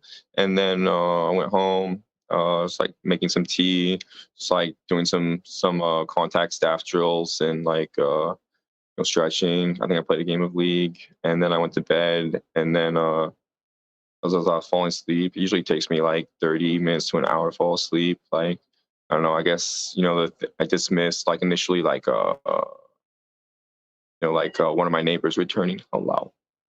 after me. So I heard like, a car shut, a door shut, and then like, apartment door shut, and like also like a scream. But like, that's like normal. Like I always hear like screaming almost every Saturday night. So like I didn't really like think of it. And so, but like, yeah, just looking back, I was like, I wonder if like, that wasn't just like some drunk dude like screaming, like it's actually like the murder. And yeah, and it was like, it was kind of a trip having like the cops like come on, and like, when it happened, they're just like, asking where we were, and we're like, this is weird. Like they're knocking on every single door in our apartment. Like that's never happened before. And then like I went inside and looked on the news, and it was like 4 people stabbed to death. I was like, it's like right across the street. It was like, holy shit. Yeah. Yeah. Wow. Yeah. When did you hear about it? Was it those knocks on the door? You woke up the next day? Did these knocks on your apartment door Well, I wake was up? How did you already learn about it? I was already awake. I was just like woke up a little bit. I was still like drinking coffee, and like the cops knocked on my door, and like after they asked me some questions, like right after they left and they were starting to talk to the next door over. I looked on my phone and Googled it and found it pretty much instantly, and that's when I knew. And then I think it was like, I don't know, a couple days later when we like the names were released and we like found out who it was or whatever. Okay, that was the question I was going to ask. Like, did you initially know that you knew them at all, or did you just know No, the actually, neighbors? when I first saw it, I saw the picture I saw. I thought it was actually the house, like the next house over. I was like, oh. But then when I found out it was like, the house of the people that I like, I don't want to say I knew them, but I was like met them. Then I was like, damn. And I don't know, it was kind of sad because actually, like they were super cool. Like I really like my neighbors. Um, Yeah, you'd met them. Is that correct? yeah. You'd met Kaylee, and who else had you met? I think it was Santa and her boyfriend. Okay. Okay. And I think there was like some other people there, but I'm really bad with names. All right. I am going to have to finish this tomorrow because my computer's like stuck. I can't do anything except OBS, but I can't chat. I can't do anything. So I'm going to finish this up tomorrow because I got to restart my computer. I shut down everything and it's still not working. So we're going to finish this tomorrow. I promise this will be the first thing I play. I got to figure out I can't do Discord. I can't do anything. I'm like locked. But we will definitely check this out tomorrow. I want to thank everybody for coming. Thank you guys for all the super chats, PayPals, Cash Apps, candle orders, and everything else. And I will see you guys tomorrow. Kids go on break tomorrow, so I don't know what time I got to pick up Phoenix. But anywhere between 7:30 and 8:30, I will be live. Check my community page. And that's it. All right. I will see you guys later. Have a wonderful day. Again, thank you. And I'll speak to you guys later.